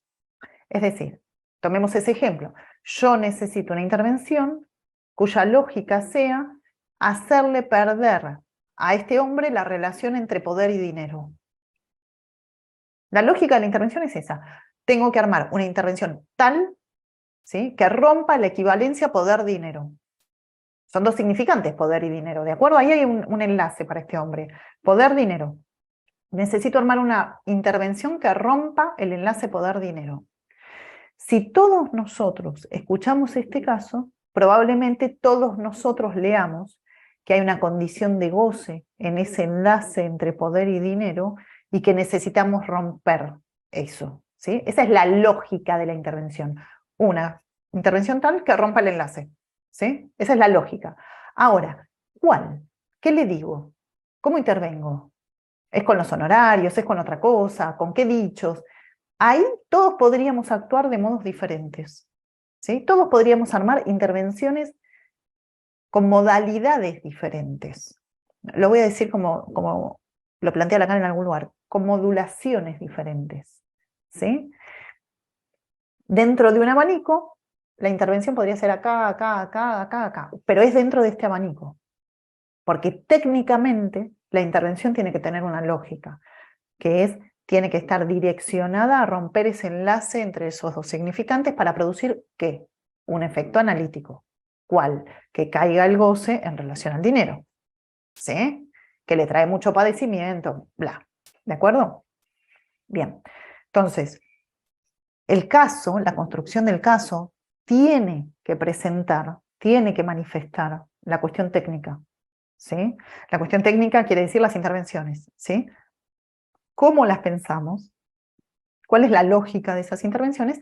¿Y cuál es la modalidad que nosotros, cada uno de nosotros en nuestro trabajo, construyó, ¿sí? ¿Qué herramienta, qué tipo de intervención construyó para cumplir con esa lógica y con esa finalidad? ¿Sí? La cuestión del caso por caso, vos decías, bueno, porque se habla mucho del caso por caso, ¿no? La cuestión del caso por caso, hay un lugar donde es un problemón, es un gran problema, ¿sí? Si bien es cierto que cada caso es cada caso, porque cada caso se consolida, se arma, se constituye con los significantes del otro, y el otro no deja de ser para cada quien, no deja de tener sus particularidades, entonces en ese punto, cada caso es cada caso. El otro tiene sus particularidades y tiene sus generalidades también, ¿eh? ¿Sí? Yo en otro espacio daba este ejemplo. Me detengo un segundito ahí, a ver. Pensemos en el caso por caso, ¿sí? Yo decía, cada caso es cada caso, porque el otro para cada quien es particular, los significantes particulares que a mí me marcaron son los que a mí me marcaron, lo que dijo mi mamá, lo que dijo mi papá, en mi historia, digo, eso es particularísimo, es un aspecto del otro que es absolutamente particular de cada caso, pero también hay un aspecto del otro que no es tan particular. Por ejemplo, la connotación que para una cultura tiene determinado hecho, ¿sí? Tiene sus generalidades. Voy a dar un ejemplo que ustedes habrán escuchado y por ahí es medio vox populi a esta altura. En Argentina, el año pasado, fines del año pasado, cuando Argentina gana el Mundial de Fútbol, ¿sí? Salen a la calle a festejar, creo que eran 6 millones, ya ni me acuerdo, supongamos 6 millones de personas. 6 millones de personas salen a la calle a festejar un Mundial de Fútbol, ¿sí? Algo que circulaba en internet, no sé si lo han podido ver, era de gente de otros países. ¡Qué locura! ¿Cómo es que tanta gente sale a la calle a festejar un Mundial de Fútbol? Una locura, ¿sí? Para nosotros no era una locura, era casi una obviedad. Que si Argentina ganaba, todo el mundo iba a salir a la calle, como era una obviedad que cuando Argentina juega, nadie trabaja. Y esto es una cosa que está instalada culturalmente, y ese no es mi otro. Ese es el otro de los argentinos, como habrá el otro de los mexicanos que tiene determinadas particularidades, ¿de acuerdo? Voy a dar un ejemplo de algo que más o menos conozco, ¿sí? Para mí, ¿sí? Tomar alcohol, en cualquiera de sus formas, ¿sí? Tomar un poco de alcohol para mí es esto, es un poco de alcohol, es medio vaso, eso es un poco de alcohol. Un vaso, ¿sí? Un trago, eso es un poco de alcohol. En general, por lo que pude ver en México cuando estuve el año pasado, para ustedes eso no es un poco de alcohol, eso es nada, digamos, ¿no? Bien, entonces, en el otro de mi cultura, un poco de alcohol es un vaso. Para ustedes no sé cuánto es un poco, bueno, no sé qué medidas manejan, pero los he visto tomar en cantidades industriales sin que les pase nada. Me pareció maravilloso, me pareció mágico, ¿sí? Bien, entonces, el otro de cada país, por ejemplo, es uno, ni hablar de cada provincia incluso, ¿no? O el otro de Occidente y el otro de Oriente, ¿sí? Entonces, está el otro particular de cada quien, y está el otro de la cultura, si se quiere, ¿sí? Que ya ese es más general, ¿sí? Por ende, todo esto para ir a la cuestión del caso por caso. Por ende, nosotros trabajamos con el caso por caso, porque es cierto que hay un punto donde no hay dos casos iguales, pero eso no nos tiene que impedir armar algunas generalidades técnicas, porque si no, no hay terapéutica posible. Y nosotros tenemos que entender que si estamos hablando de la construcción de un caso, es porque estamos hablando del psicoanálisis aplicado a la clínica, ¿sí? No estamos hablando del psicoanálisis como teoría. Nosotros construimos un caso, quiere decir que ese caso incluye el trabajo con el padecimiento subjetivo, ¿sí? Y si nosotros estamos trabajando con cierto padecimiento y tenemos ciertas herramientas para terminar con ese padecimiento y tenemos el objetivo de finalizar con ese padecimiento, eso para mí se llama terapéutica. Una terapéutica psicoanalítica, que tiene otras reglas totalmente diferentes de cualquier otra terapéutica. Pero para mí no deja de ser una terapéutica. Tiene un inicio, tiene un proceso y tiene un final, con un objetivo, ¿sí? Con una dirección. Entonces, está todo bien con el caso por caso y es algo que nosotros tenemos que tener en cuenta, las particularidades, pero eso no quita que igualmente importantes son las generalidades de la técnica. Por eso nosotros podemos decir curso de, no sé, yo voy a dar ahora un curso de neurosis obsesiva. Curso de neurosis obsesiva. ¿Por qué puedo decir curso de neurosis obsesiva? ¿Son todas las neurosis obsesivas iguales? No, cada una es cada una, en algún lugar cada una es cada una, y en algún lugar son todas iguales. Porque se requiere, porque tienen la misma relación al deseo, porque tienen la misma relación al otro, porque la modalidad fantasmática es la misma. ¿Sí? Y porque si no, no habría terapéutica, si solo se tratara del caso por caso. El psicoanálisis trabaja con el caso por caso en el marco de las generalidades de una técnica. Es ese entramado, no es solo el caso por caso, ni es la generalidad que anularía la particularidad, ¿no? ¿Se entiende eso que estoy planteando? Bien. ¿Alguna pregunta? Gracias, Lara. No, por favor. Bueno. Entonces,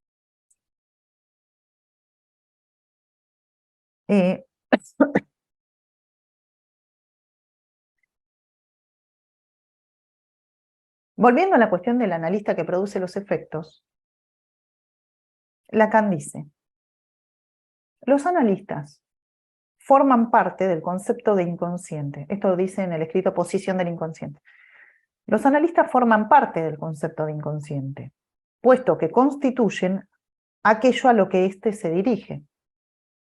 No podemos, por consiguiente, dejar de incluir nuestro discurso sobre el inconsciente en la tesis misma que enuncia que la presencia del inconsciente, por situarse en el lugar del otro, ha de buscarse en todo discurso en su enunciación. Voy a ir parte por parte. Los psicoanalistas forman parte del concepto de inconsciente, puesto que constituyen aquello a lo que éste se dirige. ¿Sí? ¿Qué quiere decir que los psicoanalistas forman parte del concepto de inconsciente? Que un psicoanalista no es un ser, no es una persona que trabaja de analista, ¿sí? Sino que un psicoanalista es una función que responde al concepto de inconsciente. Si no hay inconsciente, no hay analista, en el sentido más estricto. Y ahí vuelvo a lo que decía antes. ¿Cuándo hay inconsciente? ¿En qué casos hay inconsciente? Porque yo dije, si no hay analista, no hay inconsciente, ¿sí? ¿Cuándo hay inconsciente? Cuando se produce en análisis. Si no, no hay. Vuelvo a lo mismo. Todos los elementos que nosotros conocemos, con los cuales trabajamos, los tenemos que producir. Si no, creeríamos en el carácter óntico del inconsciente. Creeríamos que el inconsciente es óntico y no ético. Sin embargo, Lacan dice que el inconsciente es ético, no óntico. Es decir, el inconsciente no existe, no tiene existencia, no es una cosa que anda que está en algún lugar. ¿Sí? ¿Estamos de acuerdo? Eso es una cosa que cuando estudiábamos en la universidad, yo tenía una compañera de estudios que estaba enloquecida con esto de que no se podía encontrar el inconsciente en ningún lado, ¿no? ¿Dónde estaba el inconsciente? ¿Dónde había que ir a buscarlo? Y un día tuve un sueño maravilloso, que era que una docente nuestra nos llevaba a un museo y nos decía, les voy a mostrar dónde está el inconsciente. Y entonces nos llevaba a un museo, y entonces había una columna, y sobre esa columna una caja, ¿sí? Y entonces la docente dice, aquí está el inconsciente, y todos mirábamos, y en la caja no había nada, ¿no? No se veía nada. Bueno, el inconsciente no está en ningún lado, porque no es, ¿sí? Sino que hay que producirlo. ¿En dónde? En el campo de la transferencia. Una vez que producimos inconsciente, habrá habido analista, vamos a decirlo así. Si logramos producir inconsciente, habrá habido analista, porque es el analista el que produjo el inconsciente. Pero sin inconsciente no hay analista. Esto es lo que quiero situar de lo que dice Lacan. Los psicoanalistas forman parte del concepto de inconsciente. Sin inconsciente no hay analista. Y si hay inconsciente, habrá habido analista, pero no había analista previamente. Sino que desde el inconsciente instalado puedo decir, ah, mira, hubo analista, porque acá hay un inconsciente funcionando, ¿sí?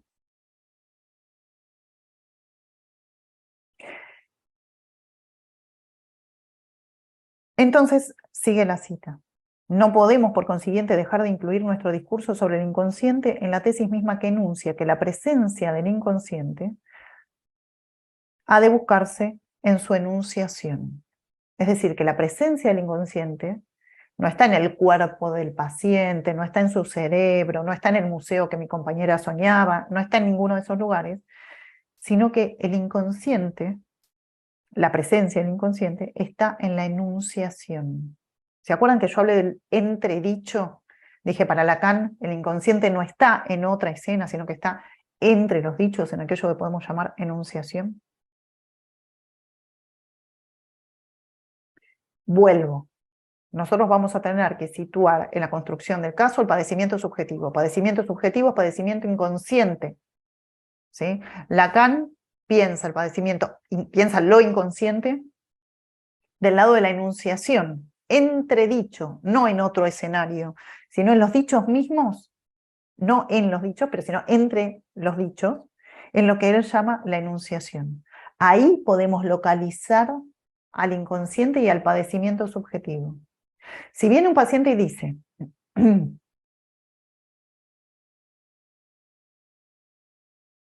a contar una viñeta cortita. Una paciente dice esto, tiene a su madre enferma, tiene a su madre enferma con una enfermedad momentánea, digamos, que ya se le va a pasar, y dice que ella no vive con la madre, ¿sí? Entonces lo que dice es que necesita buscar una persona que trabaje en la casa de la madre, colabore, ¿de acuerdo? Con los quehaceres domésticos, y también trabaje en su casa, ¿sí? Entonces empieza a contar que conoció a una mujer que le parece que puede dar con el perfil de lo que ella está buscando para trabajar en la casa de la madre y también trabajar en la casa de ella. Y la mujer le pareció confiable, le pareció trabajadora, porque la vio el otro día trabajando en la esquina y entonces habló con ella. Bueno, me cuenta un poco cómo conoció a esa mujer, no viene al caso. Termina todo el relato diciendo, bueno, a mí me pareció que esta mujer era buenísima para las tareas que yo necesito que cumpla. Hablé con ella, la disponibilidad horaria, etcétera, etcétera. Le comenté esto a una amiga, ¿sí? Y mi amiga me dijo que le parecía que no tenía sentido que yo pusiera a trabajar en las dos casas a la misma persona. Porque si en una casa, porque si esta persona que iba a trabajar en las dos casas tenía algún inconveniente, iba a dejar de asistir a las dos casas. Entonces yo no iba a tener un problema, iba a tener dos. ¿Sí? Esto me dijo mi amiga.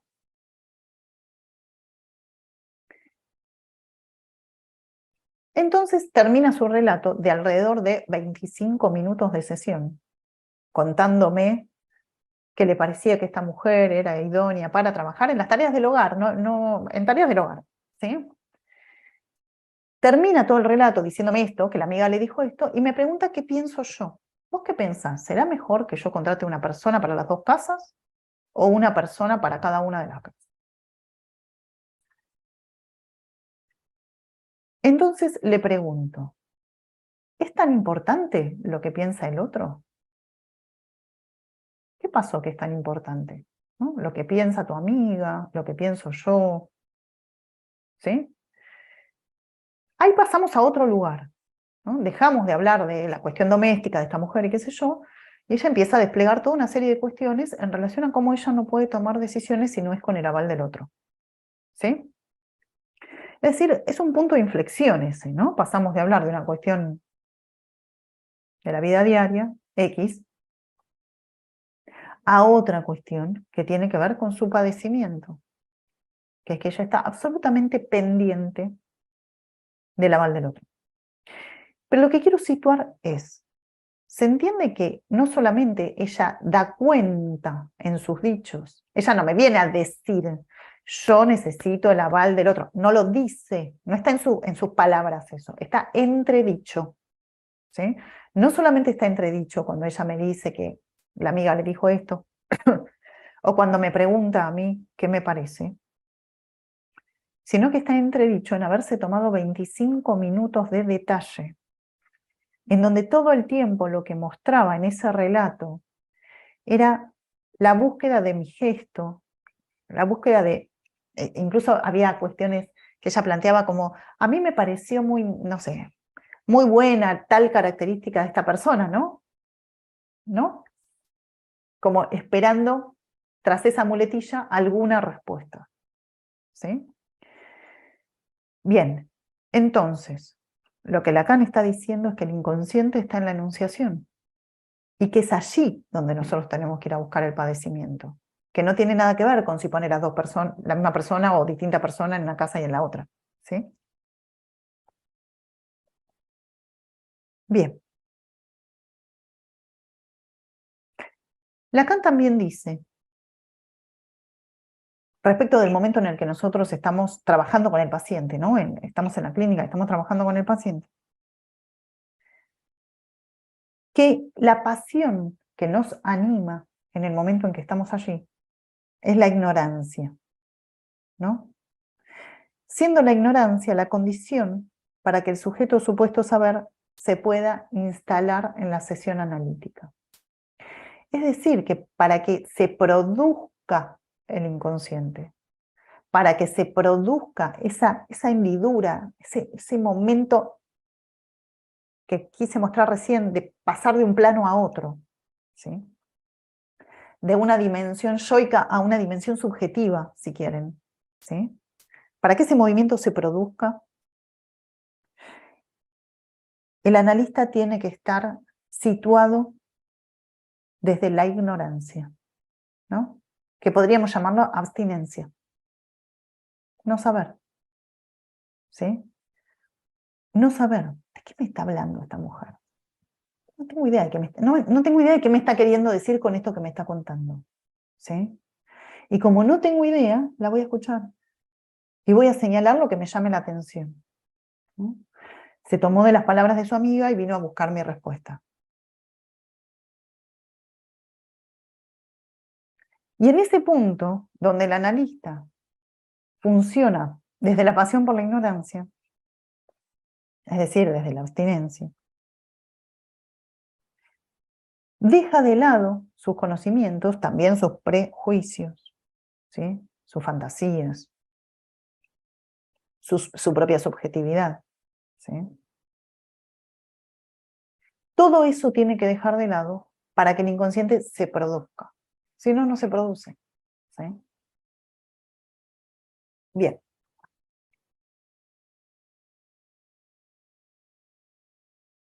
Volvamos a la cita de Lacan, donde Lacan decía que el analista es al menos dos. El analista que produce los efectos y el analista al que esos efectos los teoriza. Ya hablamos de qué se trata producir un efecto en análisis, ¿no? Producir efectos analíticos son los efectos de pérdida de goce, los efectos de falta, ¿sí? Bien. Pero también está el otro lado del analista, que es el analista que a esos efectos los teoriza. Teorizar los efectos implica articular los efectos con conceptos teóricos, ¿sí? Que den cuenta de esos efectos. Y para eso va a ser absolutamente necesario que nosotros podamos entender, aprender, manejar la teoría psicoanalítica, ¿sí? Absolutamente necesario que podamos aprender, dimensionar los conceptos que el psicoanálisis nos ofrece, ¿sí? Y ahí me interrumpo un segundito en el hilo de lo que vengo diciendo, porque pensaba que hay algo que me parece clave ahí, ¿no? Que es, ustedes saben, seguro que lo saben esto, que el psicoanálisis se aprende de una manera muy particular. O lo voy a decir distinto. Todo se aprende de este modo, pero en el psicoanálisis esto que voy a decir es muy visible. El psicoanálisis se aprende sí y solo sí la transmisión que recibimos nos funciona como causa del deseo, ¿sí? No se puede aprender de otra manera, no hay manera de aprenderlo si no es así. Hay otras cosas que se pueden aprender sin estar causados, ¿sí? Yo puedo aprender a sumar y a restar aunque no me causen las matemáticas, Lo puedo aprender. No me va a gustar, me va a aburrir, pero lo puedo aprender.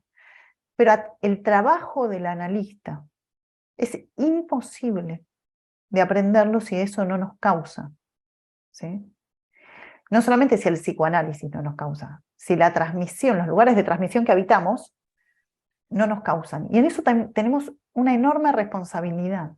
Más causados estemos en los espacios en los que nos formamos, en los espacios en los que supervisamos, mejor causados estemos, más vamos a aprender.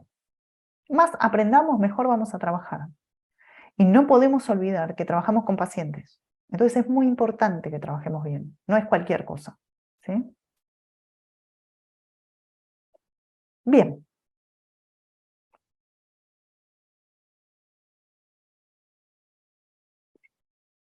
Bueno, entonces venía planteando lo siguiente, que la construcción del caso es la escritura, es una escritura de un texto, es una escritura de un texto que se sostiene en otro texto, que es el texto de la transferencia, armado por el analista y el analizante,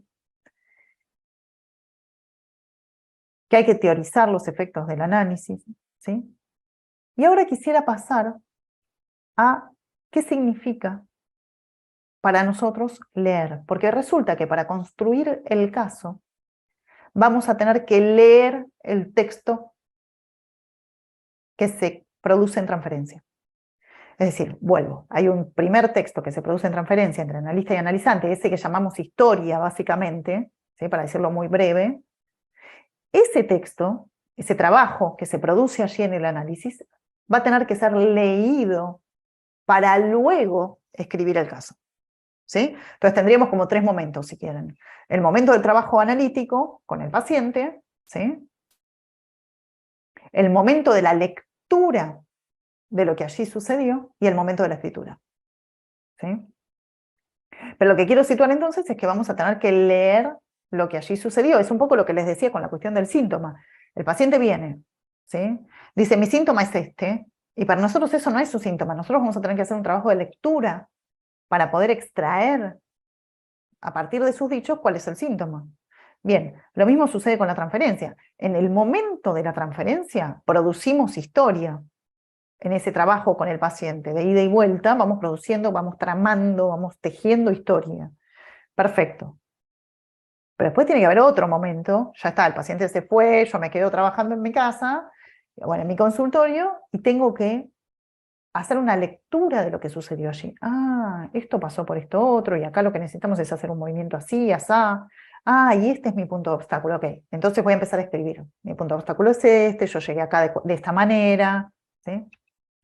Pero lo que quiero situar entonces es que del texto transferencial al texto caso hay un eslabón en el medio que es la lectura.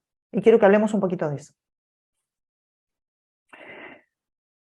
Porque resulta que leer en psicoanálisis no es leer de cualquier manera, ¿sí?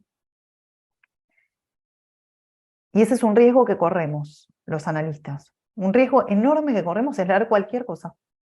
Cualquier cosa, literalmente cualquier cosa, ¿sí? Entonces viene el paciente y dice, no sé, por ejemplo, escuché el otro día en una supervisión, algo así. El caso era una madre que durmió con su hijo hasta que el hijo tuvo 12 años, ¿sí? Entonces había una lectura ahí del analista respecto de que esta mujer dormía con ese hijo porque en realidad ese vínculo le despertaba cierto erotismo, ¿sí? No había ningún elemento que diera cuenta de eso. La verdad, en el caso que ella traía, yo no, de hecho le pregunté qué elementos le daban a pensar que había cierto erotismo en ese vínculo y que era ese erotismo el que sostenía que madre e hijo durmieran en la misma cama. Y ella me dijo que no, que ella tampoco encontraba elementos en el caso, pero que sí lo suponía, porque si no, ¿por qué una madre dormiría con su hijo hasta los 12 años? ¿No? Es un modo de leer. Pero resulta que en psicoanálisis no leemos así. ¿Se acuerdan cuando Lacan dice que un significante en tanto tal a ver, Alberto. Perdón, perdí conexión. ¿Puedes volver a mencionar cuál es el riesgo que corre el analista? Andás a ver. ¿Qué dije? No sé qué dije del riesgo del analista. ¿Alguien me puede ayudar? Venía ahí hilvanando ideas. ¿Qué dije?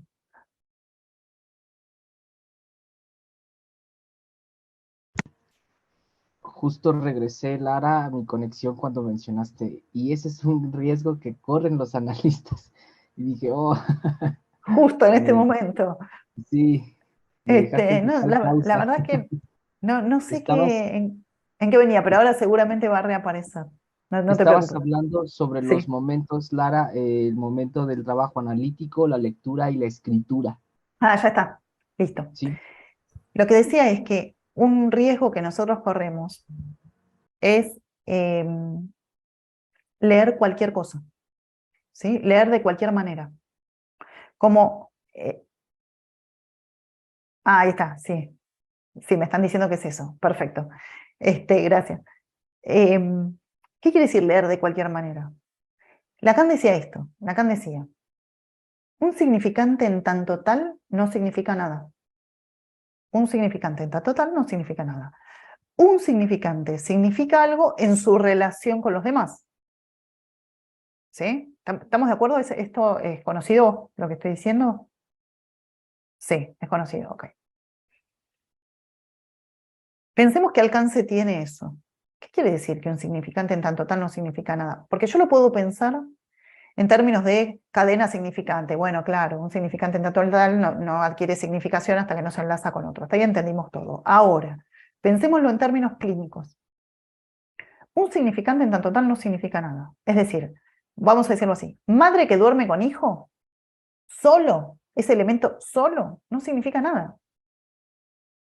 Porque si yo creo que madre que duerme con hijo significa algo por sí mismo, entonces es como si yo tuviera una tabla a priori, ¿sí? Madre que duerme con hijo de 12 años, mal. Madre que saca al niño de la cama al año y medio, bien. Eso sería un prejuicio.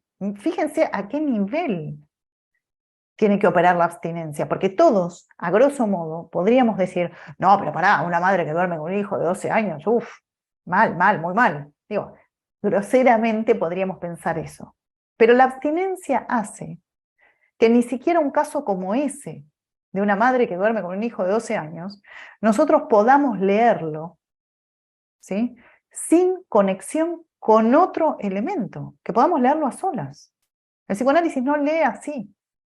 El psicoanálisis lee un elemento en relación a los demás. Es lo mismo un niño de 12 años, voy a dar un ejemplo común, me parece que se va a entender muy bien. Es lo mismo un niño de 12 años que duerme con su madre en la cama porque en la familia son 6 y viven en un solo ambiente con una sola cama, que un niño de 12 años que vive en un palacete de 12 habitaciones y duerme con la mamá en la misma cama. No, no es lo mismo. ¿Estamos de acuerdo? Bien. O sea que yo no puedo evaluar un elemento en sí mismo. Un elemento en sí mismo en psicoanálisis no dice nada. ¿Sí? Es lo mismo una madre que duerme con el hijo de 12 años porque ella tiene miedos nocturnos, ¿sí? Que una madre que duerme con el hijo de 12 años porque se erotiza con él. Y no, la verdad no es lo mismo.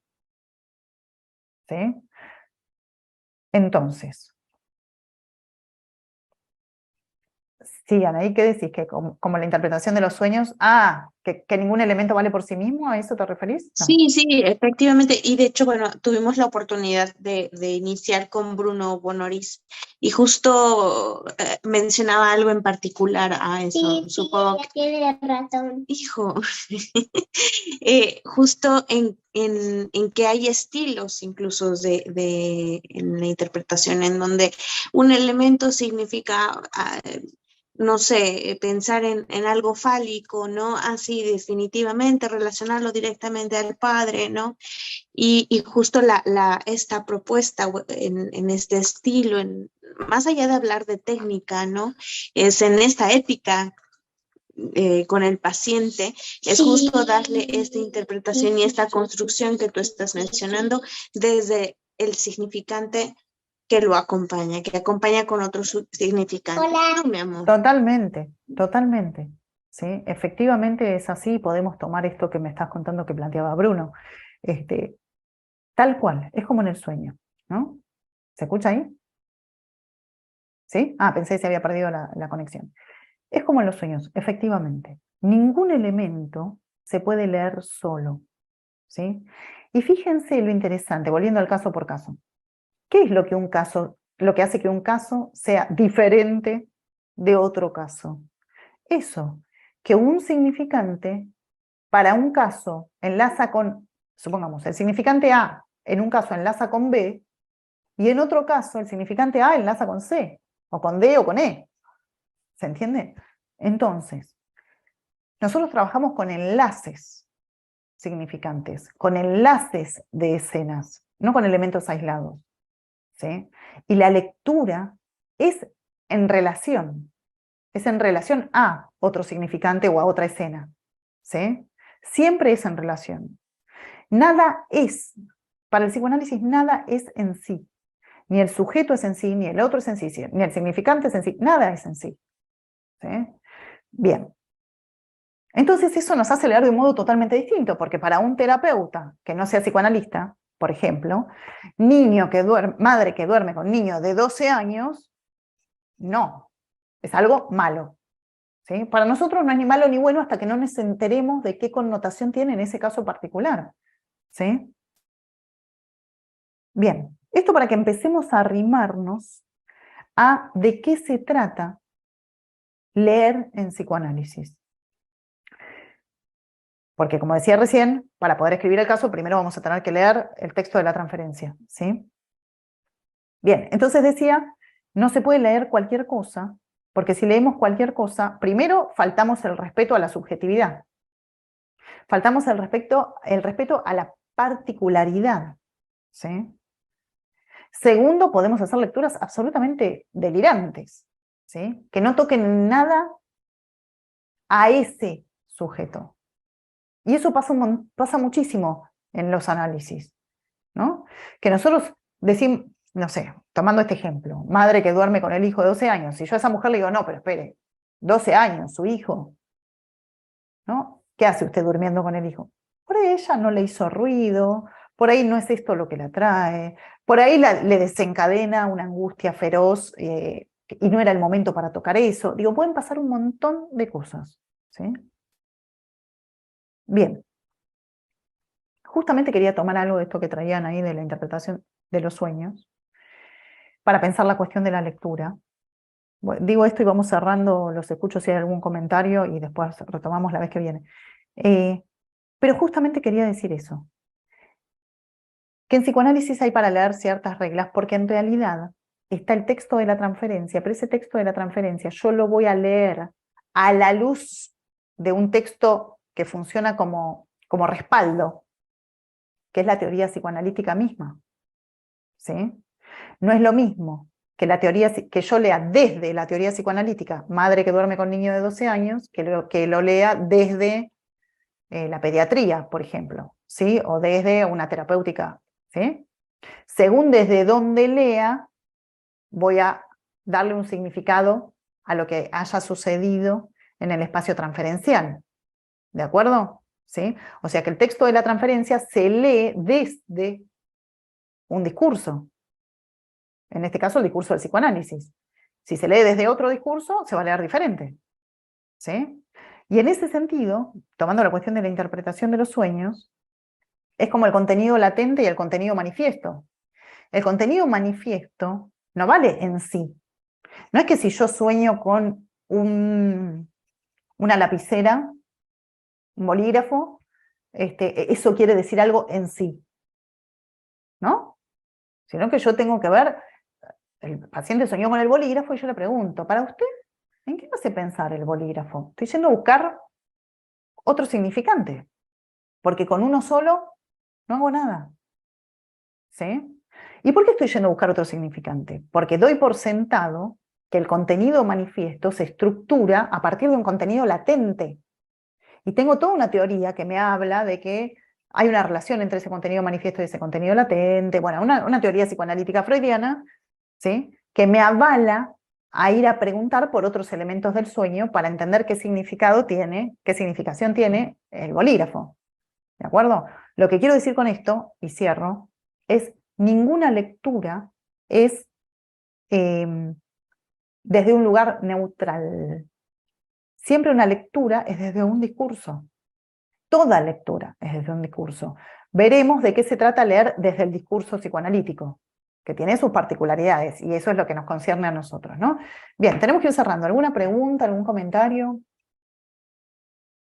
Incluso, perdón, yo ahí supondría, más allá de sin una neutralidad, también entonces invita a que el analista asuma una posición, Sí, sí, ¿no? absolutamente. ¿Qué se piensa? Bueno, en colegas analistas que he escuchado, no, el analista no genera una posición, no tiene una posición, pero no hay una neutralidad. Entonces, y estoy retomando justo ahora a Viano, con quien también estuvimos en unas sesiones antes, donde hay una posición neutral que aparece y desaparece, así como desde el inconsciente, ¿no? Como hablaba justo de una neutralidad que aparece y se sostiene y luego no se sostiene, o bueno, justamente creo yo, bueno, yo así lo he estado hilando, ¿no? Desde este momento en una situación en donde el analista también puede generar una posición. Y en alguna sesión con Gaby Insúa, no sé, ahorita que también me viene a la mente, hablaba de que en su construirse como psicoanalista va encontrando que también asume una posición política, ¿no? Bueno, Que es todavía ahí riesgoso. vos, bien, Ajá, ahí vos das un paso más, ¿no? Porque sí, lo primero que sitúas es, entonces el analista no es neutral, asume una posición, porque piensa, habla, interviene, lee desde un discurso, no es desde ningún lugar, es desde un discurso, ¿sí? Y eso es asumir una posición. Por ejemplo, desde el discurso de Lacan, de la propuesta lacaniana del psicoanálisis, por decir algo, ¿sí? Perfecto.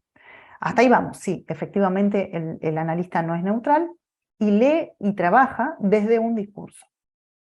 Pero vos agregás algo más, ahí que parece que es lo que trajo Gaby Insúa, por lo que entiendo, que es esa posición que el analista asume es política.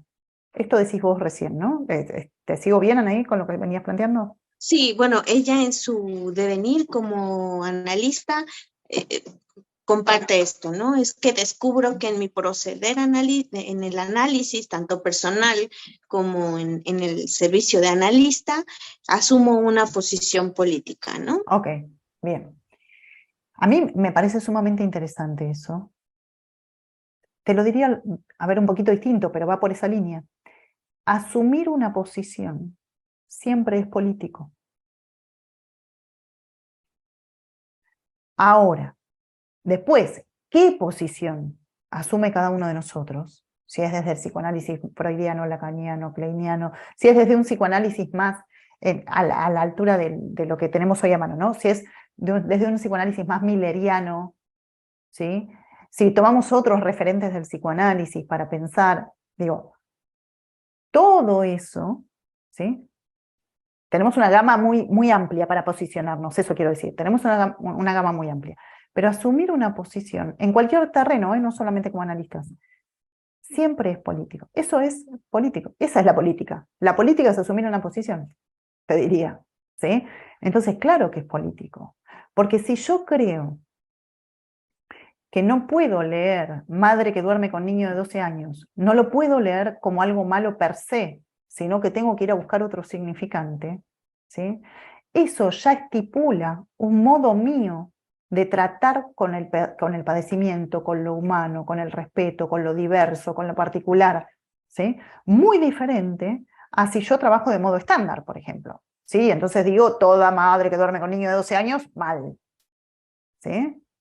Por supuesto, no solamente es político, sino que tiene alcance político, porque el psicoanálisis produce determinadas modalidades de subjetivación, ¿sí?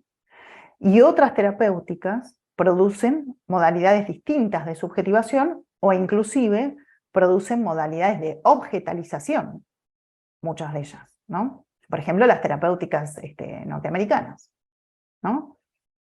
que son la objetalización misma, ¿no? Entran los pacientes como si entraran en una maquinita, me hace acordar a una película viejísima, The Wall, ¿no? Los pacientes entrando como en una máquina de picar carne, ¿sí? Todos iguales, todos medicados, todos con acompañante terapéutico, todo, ¿sí? También es una posición política, porque cuando vos trabajás en lo que llamamos habitualmente salud mental, ¿sí? Lo cierto es que la técnica y la terapéutica que utilices genera determinadas modalidades subjetivas. Vaya si es político, mirá si no será político, ¿sí? Nosotros sabemos que alguien que sale de un análisis, ni hay que hablar, no hablemos tanto, que sale, alguien que va avanzando en un análisis, ¿sí? Se va despojando de ciertas cuestiones, por ejemplo, de la especularidad, de la rivalidad especular. La rivalidad especular a lo largo de un análisis va cayendo, y eso produce otro tipo de subjetividad y otro tipo de lazo al otro, que si yo me armo desde la rivalidad. Y el psicoanálisis propone hacer caer la especularidad. Solo por dar un ejemplo. O sea, vaya si es político, claro que es.